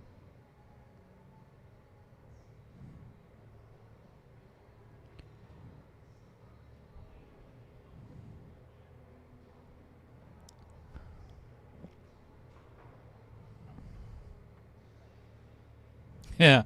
And you know, this is the worst part too, is when, even though you've got 3 minutes left on the that's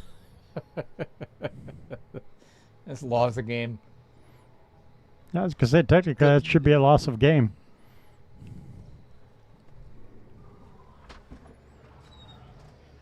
So technically it would be loss.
So what do you guys think?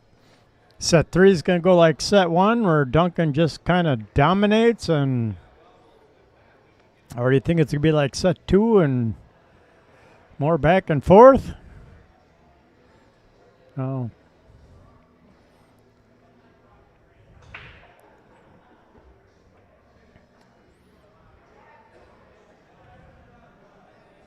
Except it comes down with a little bit of pressure because now both players have a set. So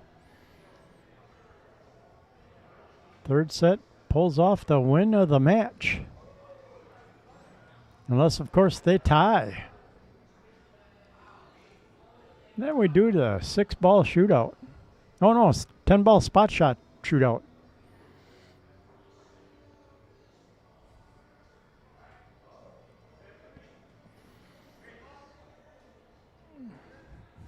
Set 3 coming up.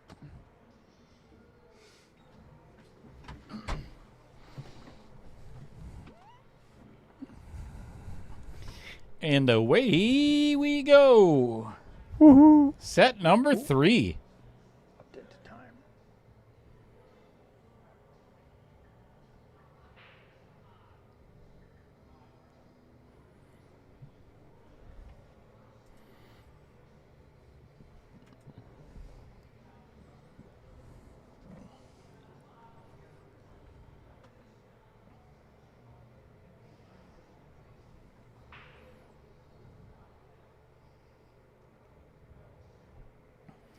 Of course there would be a 6-ball shootout if we tied this. I couldn't remember if it was a 6-ball shootout or a 10-ball spot shot because we're playing 10-ball for the shootout. Yeah, that's a 6-ball. 6-ball shootout. Actually, Duncan was just asking that. He wanted to know how the 6-ball shootout works. Run as fast as you can. Yes.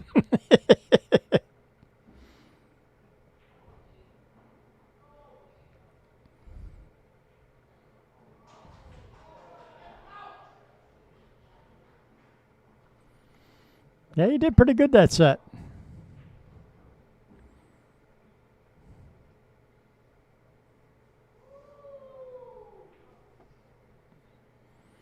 Oh, it's just to bring you, the viewers, more pool playing for the third set. That's right.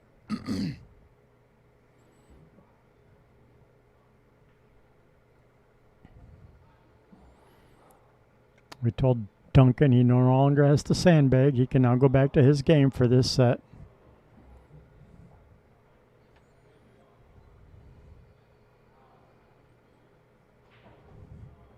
This will be tricky.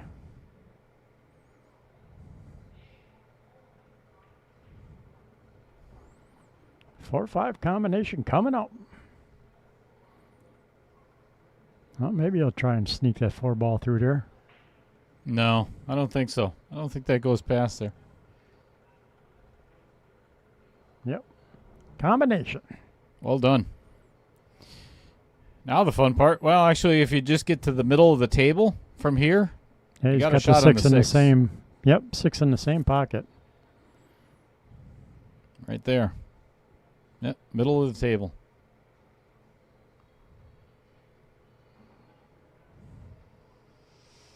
We have some fun stuff going on in the Brewer game.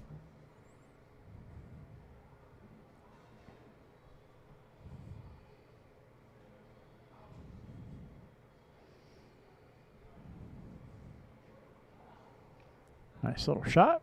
Using the 9 as a bumper.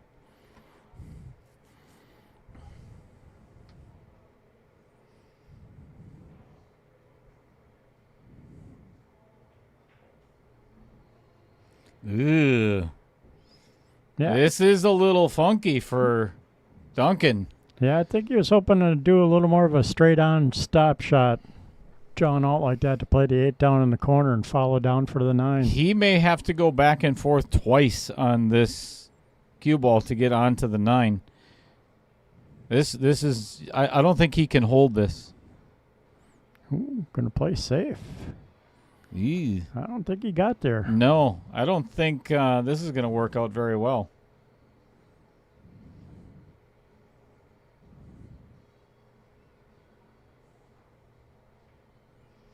And this is massive too. You know, Duncan's just getting off of a 4-1 loss in the second set. Obviously, confidence isn't all that high right now, and then ends up be a very decisive shot here by Mr. Kilburg. And he calls the bank. Interesting. Yeah. I think I would just cut the 8 and run into the 9. Agreed. Oh, and he makes it. Never mind. And he makes it. Like I said, I'd play the bank the 8 Yeah. and bump the 9 over in front of the other pocket. Sure.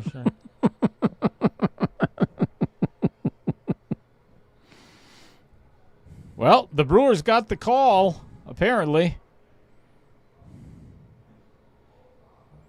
Uh-oh. Wow. Can't get away with it. But I mean, that's a direct result of Duncan's miss on the 7 ball, and not miss the 7 ball, bad shape on the 8 ball, and then not so good safe. So now it is a 4-game deficit for Duncan. Shoot out.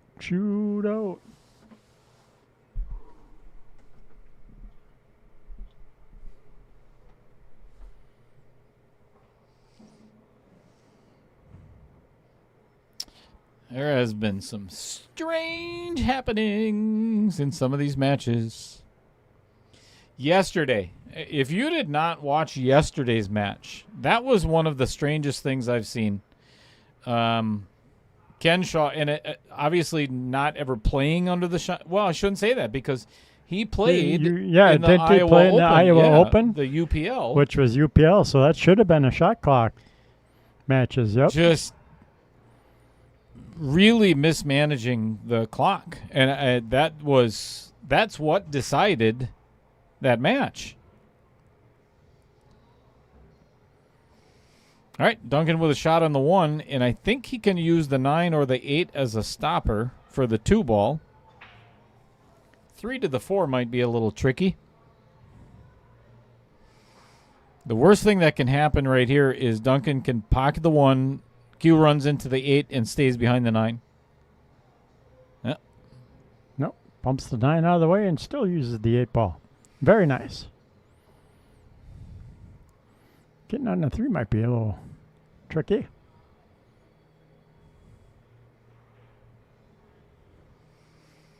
Yeah, and this is not enough. This is too much of an angle to hold for the once across. I think he's got to go twice. He's got to hit this pretty firm.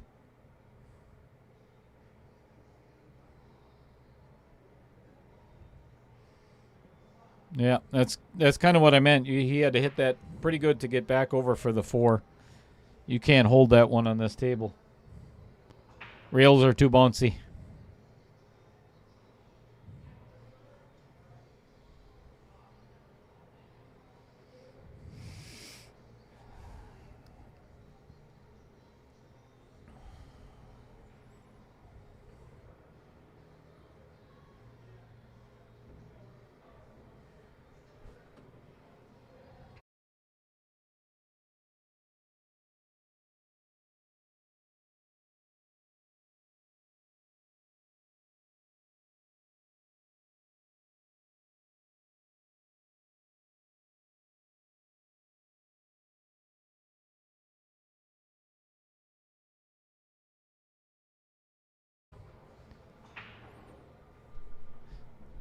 I think the 5 goes past the 6. Pretty sure. We're about to find out. That one got away from him a little bit.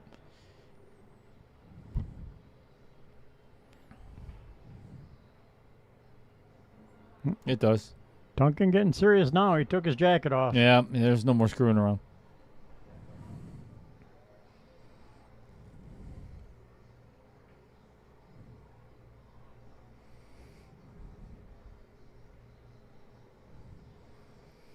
One railing out. Play the 9 in the side where top side would be my guess. Didn't quite make it there, but he's all right. Let's play it all the way down. Bring the cue ball to the left.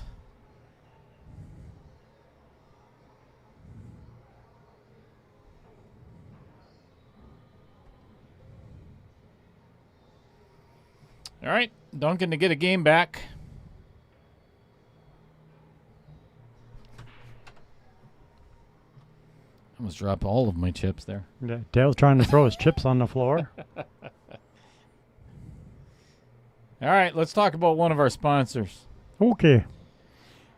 Who have we not talked about in a little while? Boy, here we go. Mr. Porter. You son. Thank you, Joseph, for your support. Get it? Support. Support. Joseph, support. Discover unparalleled customer service at Joseph Porter, American Family Agency, where our friendly staff is dedicated to meeting your insurance needs with a smile. With 19 years of experience, Joseph Porter leads a team committed to providing personalized solutions and peace of mind. Our agency Blah, blah, blah, blah, blah, blah. Our agency prides itself on building lasting relationships with clients, ensuring you feel valued and understood. Whether you're seeking coverage for your home, vehicle, or life, trust our expertise to guide you every step of the way. Experience the difference with Joseph Porter, American Family Agency, where your dreams are insured carefully and fearlessly. So if you're looking for an agent in the Fox Valley area, grab that camera and scan that QR code at the very top and tell them Little Cheddar sent you. Yeah. All right, Mr. Kilburg with an opportunity. Opportunity? I don't believe he called that, but I think Duncan may give it back. I think I would give it back and test Mr. Kilburg's safety skills.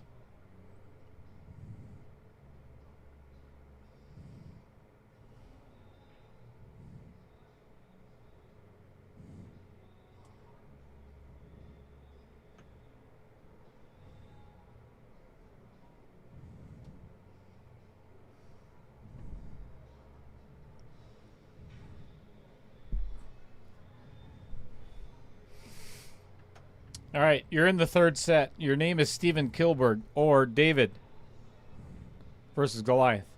And you've got a chance to bank this and maybe... No, he called it safe, but would he have you didn't gone for execute it? it very well. Would have you gone for it, Chris? I would have gone for the bank, yes. I think I would have too. Try to get around. Because you have more stuff. Worst case scenario, you have more stuff to play safe off the 4 than with the 2. I don't believe Mr. Kilburg is going to enjoy his next shot. No, I think Duncan's going to bury him pretty good.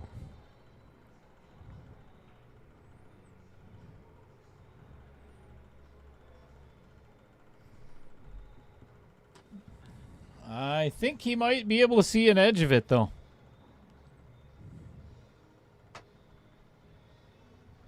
Matter of fact, I know he can, but can he not see enough of it to avoid the scratch in the lower right?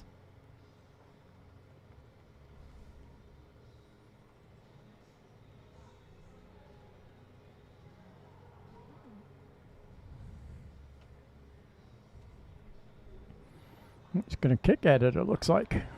No. No, no.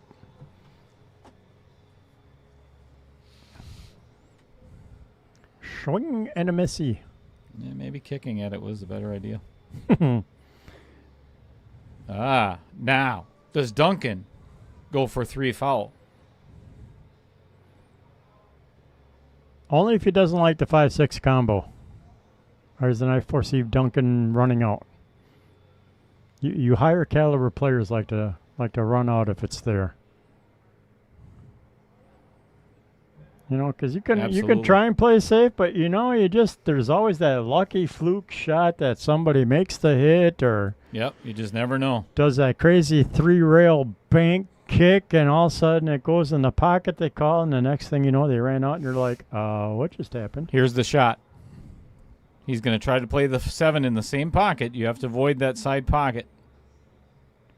This needs a little bounce. Oh, boy.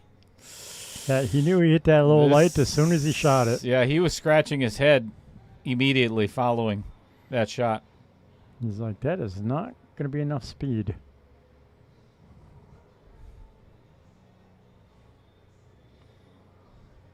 But not a problem. Ooh. Not getting any easier. I tell you what, this is exciting third set already. This is a very exciting game.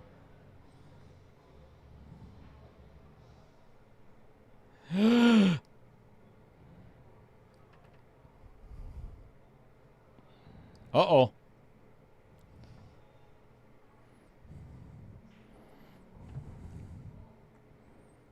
What was Taylor saying about Crap flying. yeah. He's getting broken. Yeah, there's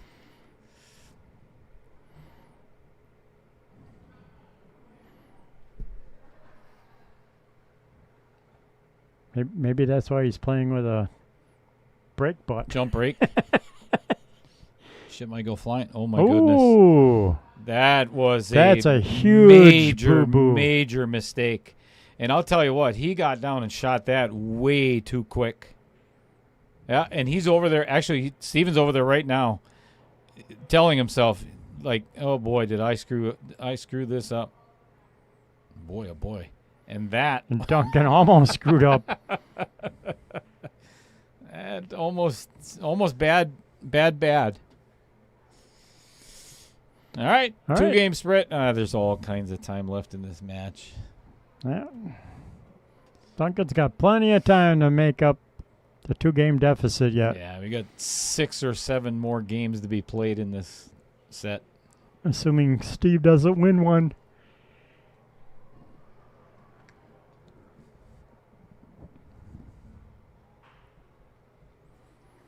Yeah, Steve can't afford to miss out on those kind of opportunities.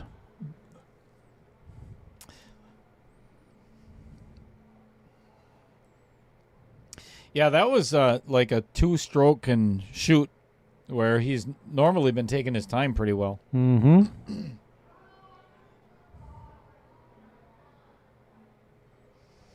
Uh-oh, Dodgers just got a nice hit.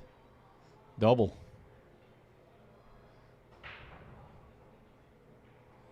Good break. And nothing going down.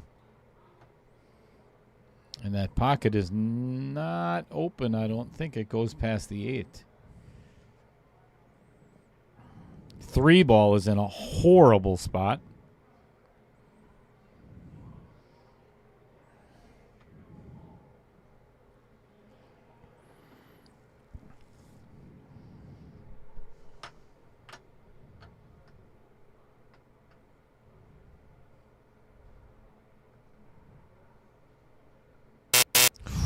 That was close. That was almost a foul.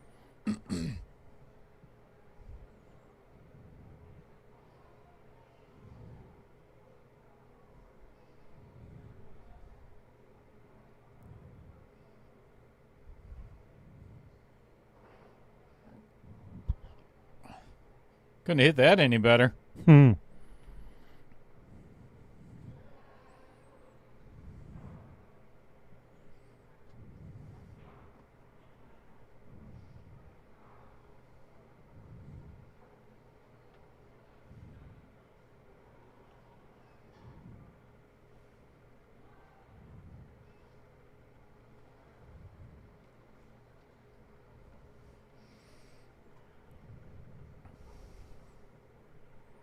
Steve calling the corner pocket, going for the kick.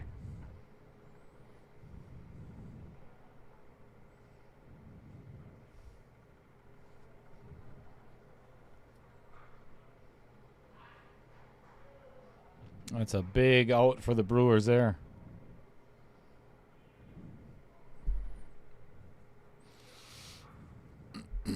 Well, definitely didn't leave anything easy for Duncan. Good Oh, that was opportunity only the for a first one. safe. Never mind.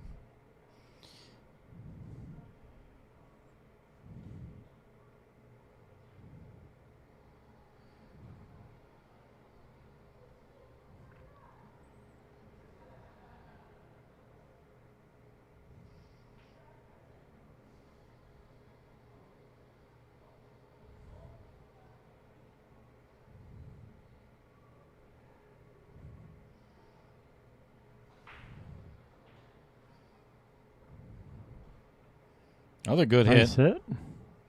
Oh, and got away with it, too.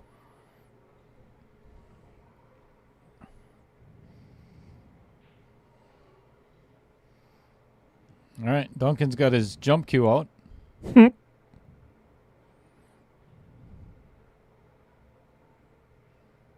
Calls it in the side. Good hit.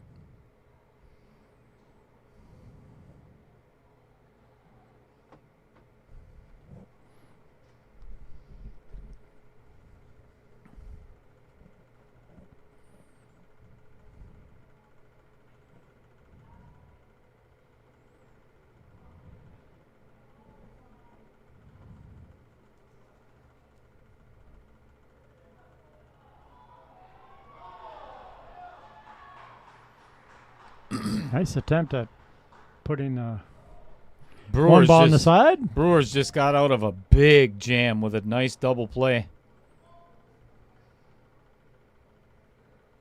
Oh, very nice.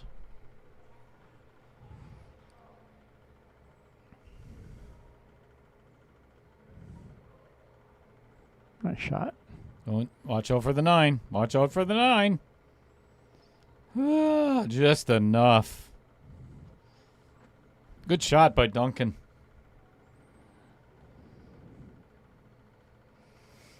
Anywhere on the bottom side of the table will leave him a shot on that 3 ball.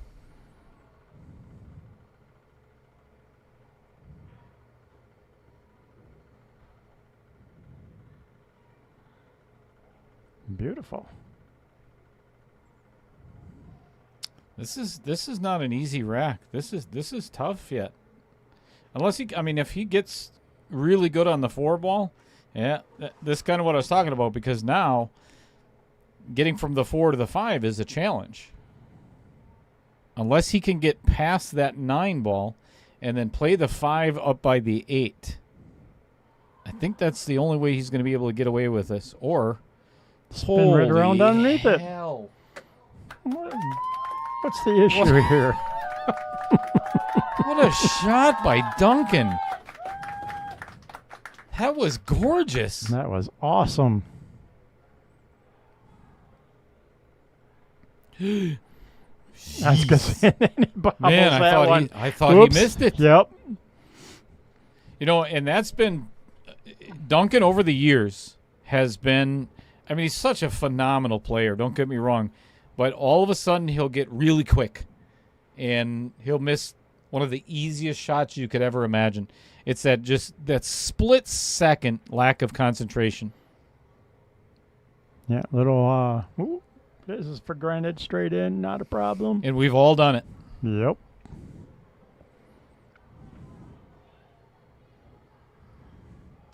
Ooh, little boy. shy.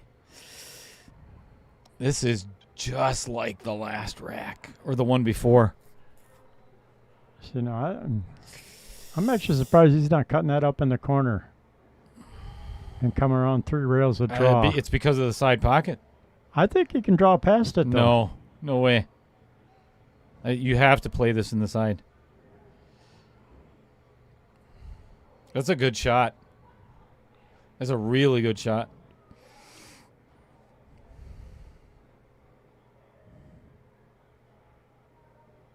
Wow, what an out.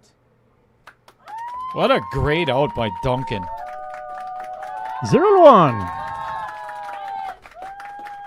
Duncan making up that deficit this set. Those were some pretty tough shots to get the win on that. Yeah, those were some phenomenal shots. Nice and well executed. Very impressive. It's so much fun. You know, when Duncan gets in his rhythm, he's one of those players that just he can make the cue ball dance. He loves to use a lot of English. He's not your stop shot player. He loves to use English, and that shot from the 4 to the 5 was that's like Trevor Simpson said, typical Duncan. And It's fun to watch.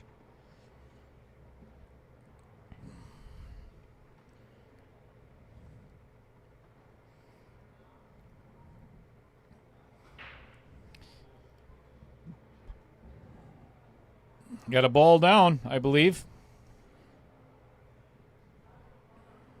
9 ball is off the table. And no shot on the 1 ball, but he can play a safe.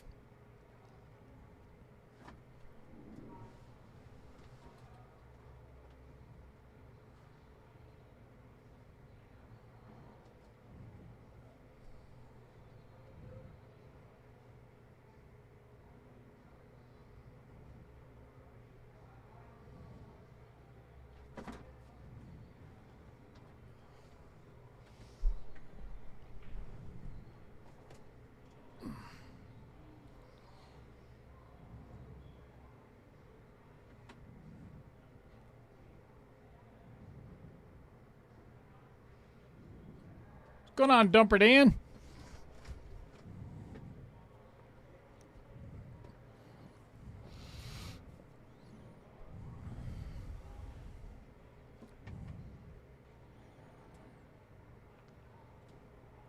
I think I'd just call a push and put it up on the top rail. Or do that and you get lucky. Got away with that one.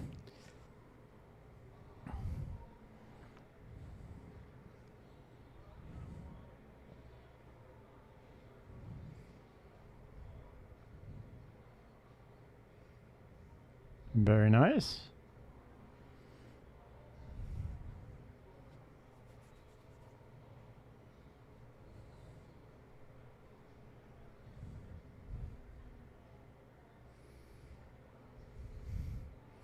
Now we get down to the exciting stages of the match. We got 18 minutes left and a 1-game deficit for Duncan. And a good shot at now getting out. So, does he do it? Got to hit this one super thin. Yeah, I'm not sure if he can hold for that 10 2 ball or not. Oh, yeah. Beautiful. Well done. Yep. Good use of inside English to kind of take all the speed off of that. I think he's got to draw 3 rails to get on this 3 ball. Just like so. Got it a little bit on the deep side on the first rail, but makeable.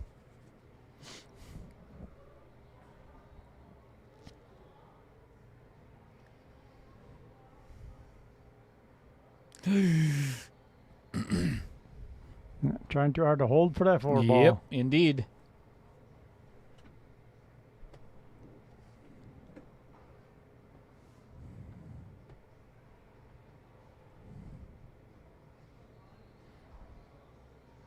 Seven to the 8 could be tricky though for Steve.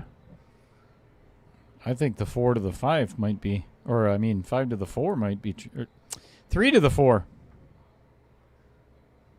Because now is, here's where the thoughts start creeping in the back of your head as an amateur player. I got a chance to beat Duncan Kaufman. Right? I really have a chance to win this match.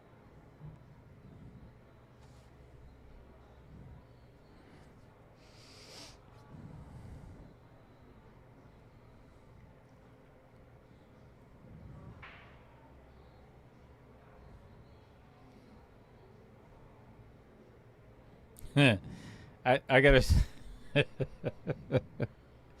I gotta share one of my favorite stories about Duncan. Duncan and I were playing at BCA state tournament. This is 3 years ago, 4 years ago. in Baraboo. And we both we're by the tournament table or the director's table. And we're on the table next to each other. So we're warming up together. We're played a couple of games against each other and whatever, and we look at each other's score sheet. Duncan's got to win 7-3. I got to win my match 7-3. You know, it's like a massive handicap. Ouch. And my opponent shows up and he's practicing. And I'm waiting. Oh my goodness. And it's one of the funniest things I've ever heard out of a pool player's mouth. Duncan's opponent shows up and he walks up. He's like, "Hey, are you Duncan?" He's like, "Yeah, I'm Duncan. You obviously are not my opponent because as much as I'm giving you a handicap, I expected you to be in a wheelchair." Oh my God! I am laughing.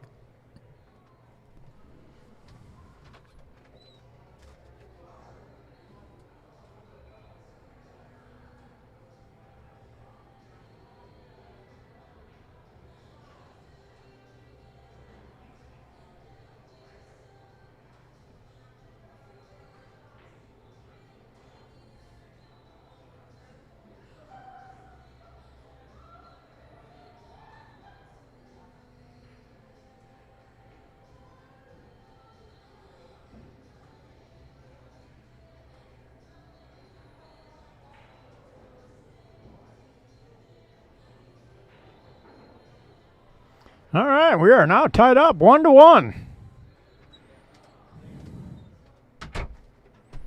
13 minutes left of the match. I could not stop laughing. I mean, even through the first couple of games, because I'm looking over at Duncan's opponent, and he's just stunned. You know, he's stunned at first, and then he starts laughing. You know, I expected you. I expected you to be in a wheelchair. Oh, it was That's funny. just a classic line. It's much handicap. Uh-oh. Dodgers got a home run. Not cool. Not cool.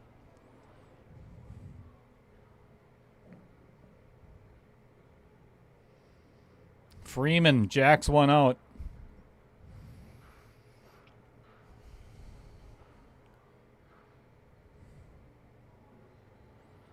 Hey, look, instant replay. Yeah. Major League Baseball has a lot more money than I do. This is true.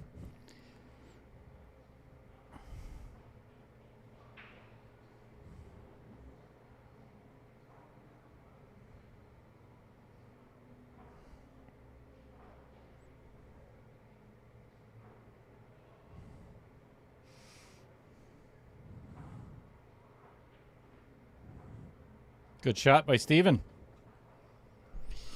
Right, trick here is controlling the 2 off the 4. Yeah, the four to the 5 too. I think it should be okay. Well, yeah, actually, Chris, you're probably right because this 2 ball is probably going to end up on the short rail. Ooh, did not, but I think he hooked himself on the 7. I'm pretty sure he hooked himself, so he can go rail first. Though, Coming and still off the make rail, this. yep. Very nice. This actually works out really good for Steven because now, potentially, because now he can run into the 6 and kind of separate those 2 a little bit.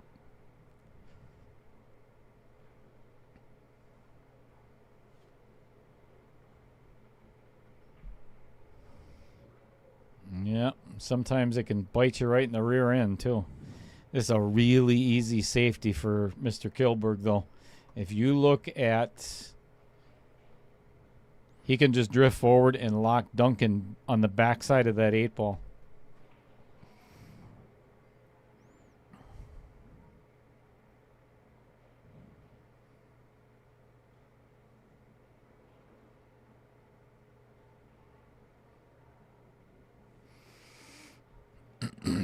Close to perfection.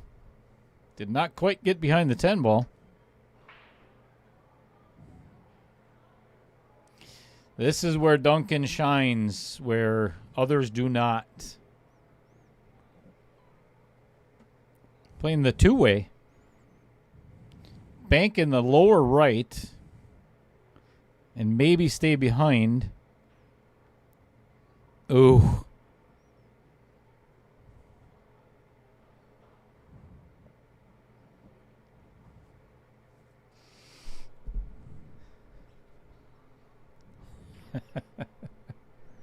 I'm nervous for both of these guys. Mm-hmm. There's 11 minutes left in this match. It's all getting tied. close to that crunch time on the time clock. Shootout, baby. Uh-oh. Uh-oh. Uh-oh. Uh-oh.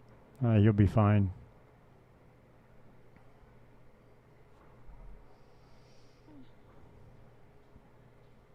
Again, there's a ton of nerves going through Steve Kilburg's head right now, I promise you. With an opportunity, and here, case in point, underhit it tremendously. He can actually make the 7, but it is a brutal cut. Again, I think you should have topped it instead of trying to draw over, come Same. off the rail and float Agreed. across. Yep, go behind the 9 and the 10.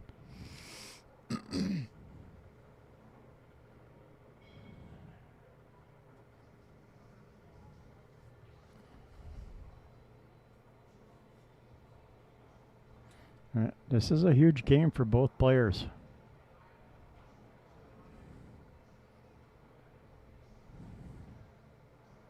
Oh! Beautiful attempt, though.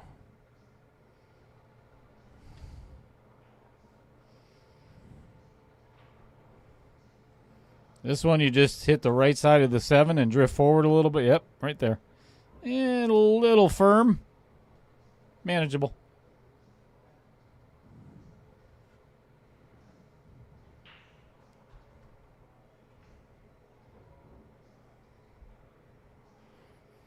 Yeah, this one's definitely going to go to Duncan now. Pretty much a stop. I shouldn't say a stop shot, but...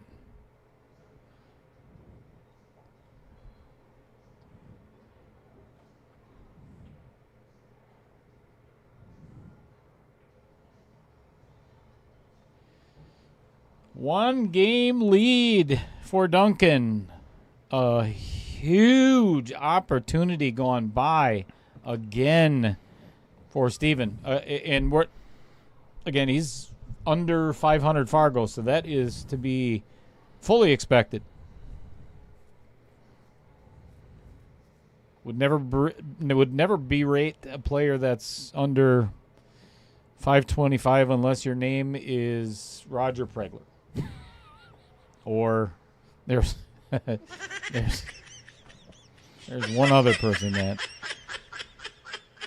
I will not say his name.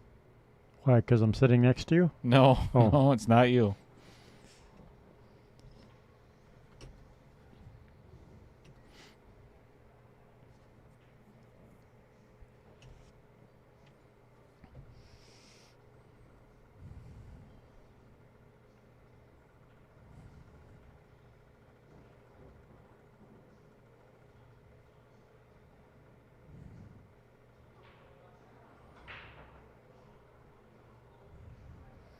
And that's going to be a dry break and no shot for Duncan. Nope. I think I see a push-out coming. For sure.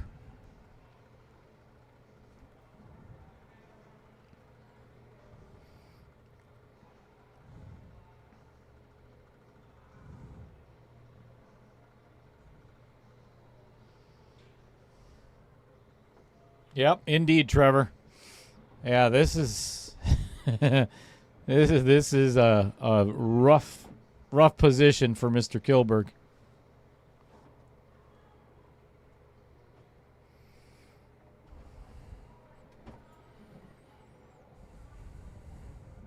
Ooh.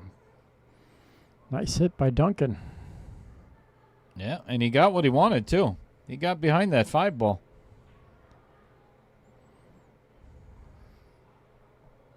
I don't know if he would have had a shot at the 2 had the 1 gone in.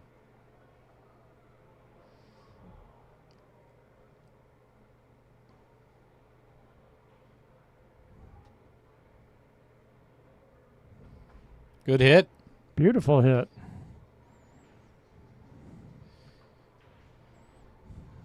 I think that 2 binded up is married to that 3 ball, so I don't think it goes anymore.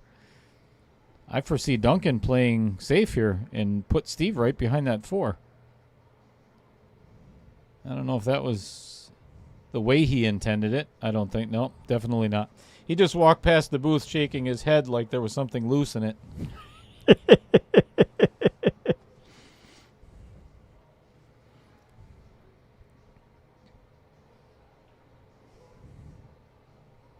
Wow, he can't see this? What? No way. Yeah, I'm surprised he's not doing like just a slight little massé shot. Oh, beautiful hit though. Yeah, what the hell do we know? It was a good save. Duncan might just burn out the whole entire clock. These guys playing safes back and forth. That works out in Duncan's favor. Yeah.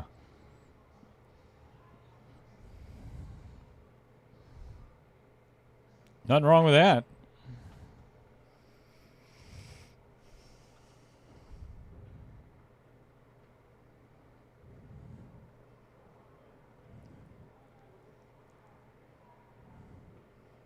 Holy smokes, he hit the hell out of it.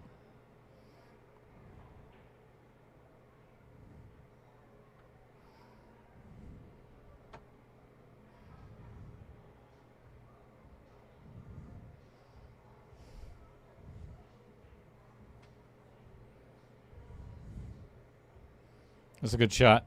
I like that because 2 reasons. Obviously, the 1 is behind the 10, but breaking up that 2-3 could make a huge difference in this game. Yeah, gives you the chance to run out if you get a shot on the 1.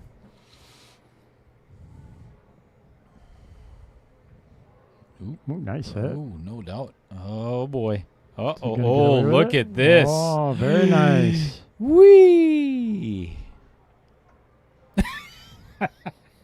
Duncan's eyes just lit up like, what the hell just happened? I don't think he can hit this one.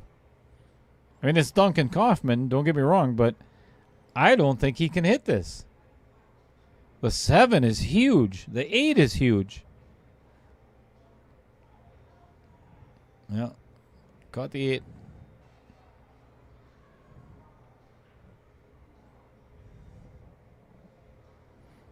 This is huge for Steve. Yeah, 5 minutes left. I mean, you got to go for the run. You're not gonna.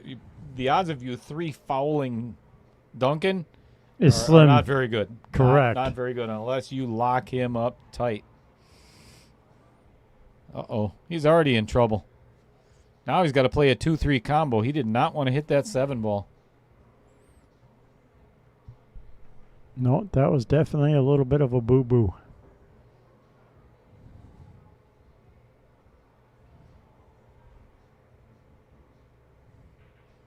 Wow. Ooh, drills the combo. Just drills it. Nice. Good stuff.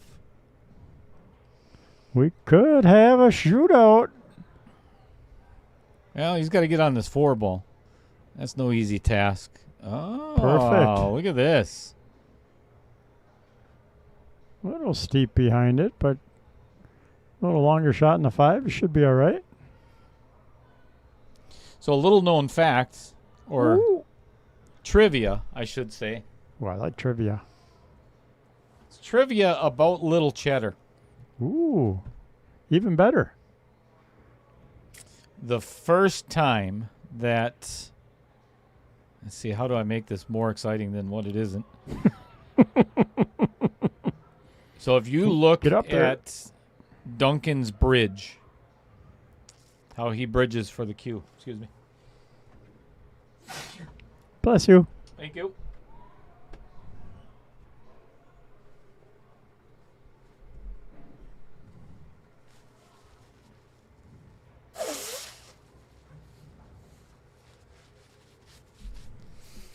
First time I met Duncan Kaufman was in Madison at, I think it was called the Brass Ring. That sounds right. Pretty sure it was, or Q-Neek. Oh, Is it okay. Q-Neek? Yep. I think it's Q-Neek. And I watched him play, and it was just fun to watch him play. But I watched the way he bridged. I thought it was cool. How he's got one finger tucked underneath, and I'm like, wow, that looks really cool like that. So I tried it. I've played with that bridge ever since that day. Just because it looked cool. You want to talk about a monumental 9-ball. This is it. This is it. This is to either win or lose this match. Or I'm sorry, extension. If he can make this and get down to the 10, we're probably going to go to a shootout. Go to a shootout. Yep. If he misses, This is the shot of the match. oh goodness. Well, he made the 9. Oh, woo, look at this. So now, do you go for the cut or do you go for the bank? What do you feel more comfortable with? No pressure. If you go for the cut and you miss, it's a sellout. If you go for the bank and miss, it's a sellout. So either way, you run out of time and it's a sellout. He's got to play. He's playing the bank. Oh, this might get in a tough spot. Now, Duncan can take an extension and end this match. Yep. I would not shoot this shot if I was Duncan. I would not shoot this shot. What is he doing? Well, like you said, he's never played with a shot clock before. Oh, and he makes it to end the match. 38 seconds. Wow. Wow. Stephen Kilburg concedes the rest of the match. What a way to win. I don't care who you are. That was a fun match to watch. Yes, it was. That was a blast. I'm going to go out and talk with the players for a second. Oh, 100%. Well, thank you, everybody, for coming and watching.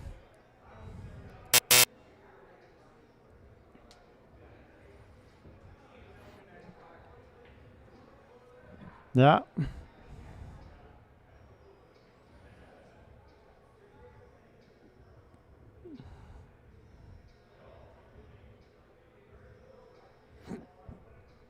So Duncan wins 2 out of 3 sets. Wins the third set 3-1. Congratulations. A nice job by Steve putting up a great fight in the second set and winning the second set. And putting some pressure on Duncan in the first set, winning a game.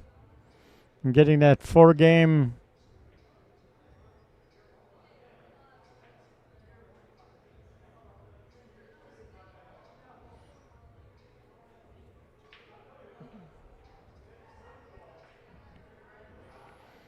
Well, thank you, everybody. It was a great match. Great evening.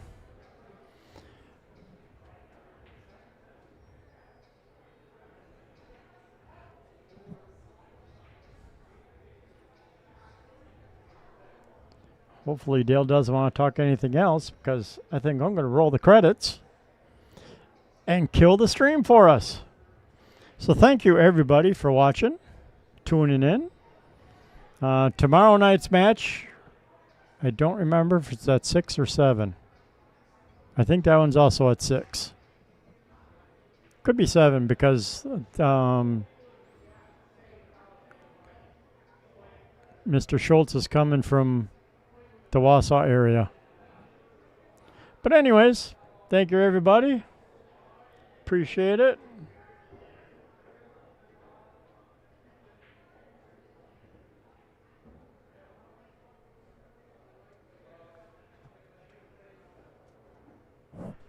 Have a good evening. Oh, here comes the little man. See if he's got any last words of wisdom for us. What a fun match. And, out there talking with Tyler, and it's funny because he's like, Duncan, why didn't you just roll up on the 10? Shoot the 10 into the rail? What is Steven going to do? And he's right. Tyler's played in a lot of the pro event or the UPL, So now he's out there giving Duncan a bunch of crap for his playing cue. About playing with a 3-piece playing cue. Good stuff. Anyway, it's fun having the ambassador, the owner of the UPL of Wisconsin in the house watching some of these matches. Yep. And I've said this before, it's Tyler, Margaret, myself, and Mrs. Cheddar, we've become friends, and I'm very grateful, and I'm honored that they asked me to manage the UPL for Wisconsin. So having them here, there's no better advocates for the game. And one of these days we're going to have to get them in the booth to commentate for maybe I'll have them for the finals of the 8-ball. There you go. That would be pretty good if they're around. The big thing, obviously, they're on the road. Margaret's just coming back from Indonesia. I'm not sure. Tyler was in Hanoi. So, anywho, thank you, everybody, for joining Outer Points Productions tonight. As always, thank you to that gentleman sitting over there. Chris has been in the booth for 50 matches now, probably. And I really do appreciate it, very much so. Got a couple of things for him in store, but anywho, tomorrow night we have, I don't know, who's playing tomorrow night? Todd Schultz and somebody. Yeah, no, Todd Halverson and Tim Schatz. Oh, Tim Schatz. Sorry. Yes. Sorry, Tim. So join in the fun with Lacey Rochelle, or Lacey Torzewski is going to be in the booth with me. God help both of us and the viewers. And then Wednesday is the semifinals of the 8-ball. Rudy McGill is already in the finals, taking down Ken Shaw. No. That was 10-ball. Oh. Rudy took out. Oh, crap. I don't I don't remember who he took out in 8-ball. Wow. Somebody will remind me. Anywho, Kenny Ingachi and myself are playing on Wednesday for the last seat in the finals. I'm giving up 2 games, so that'll be fun. And until then, enjoy the Brewer game. Go Brewers, and we'll see you tomorrow night at 7 o'clock. Have a good night, everybody. Good night, everybody. Thanks for tuning in and viewing.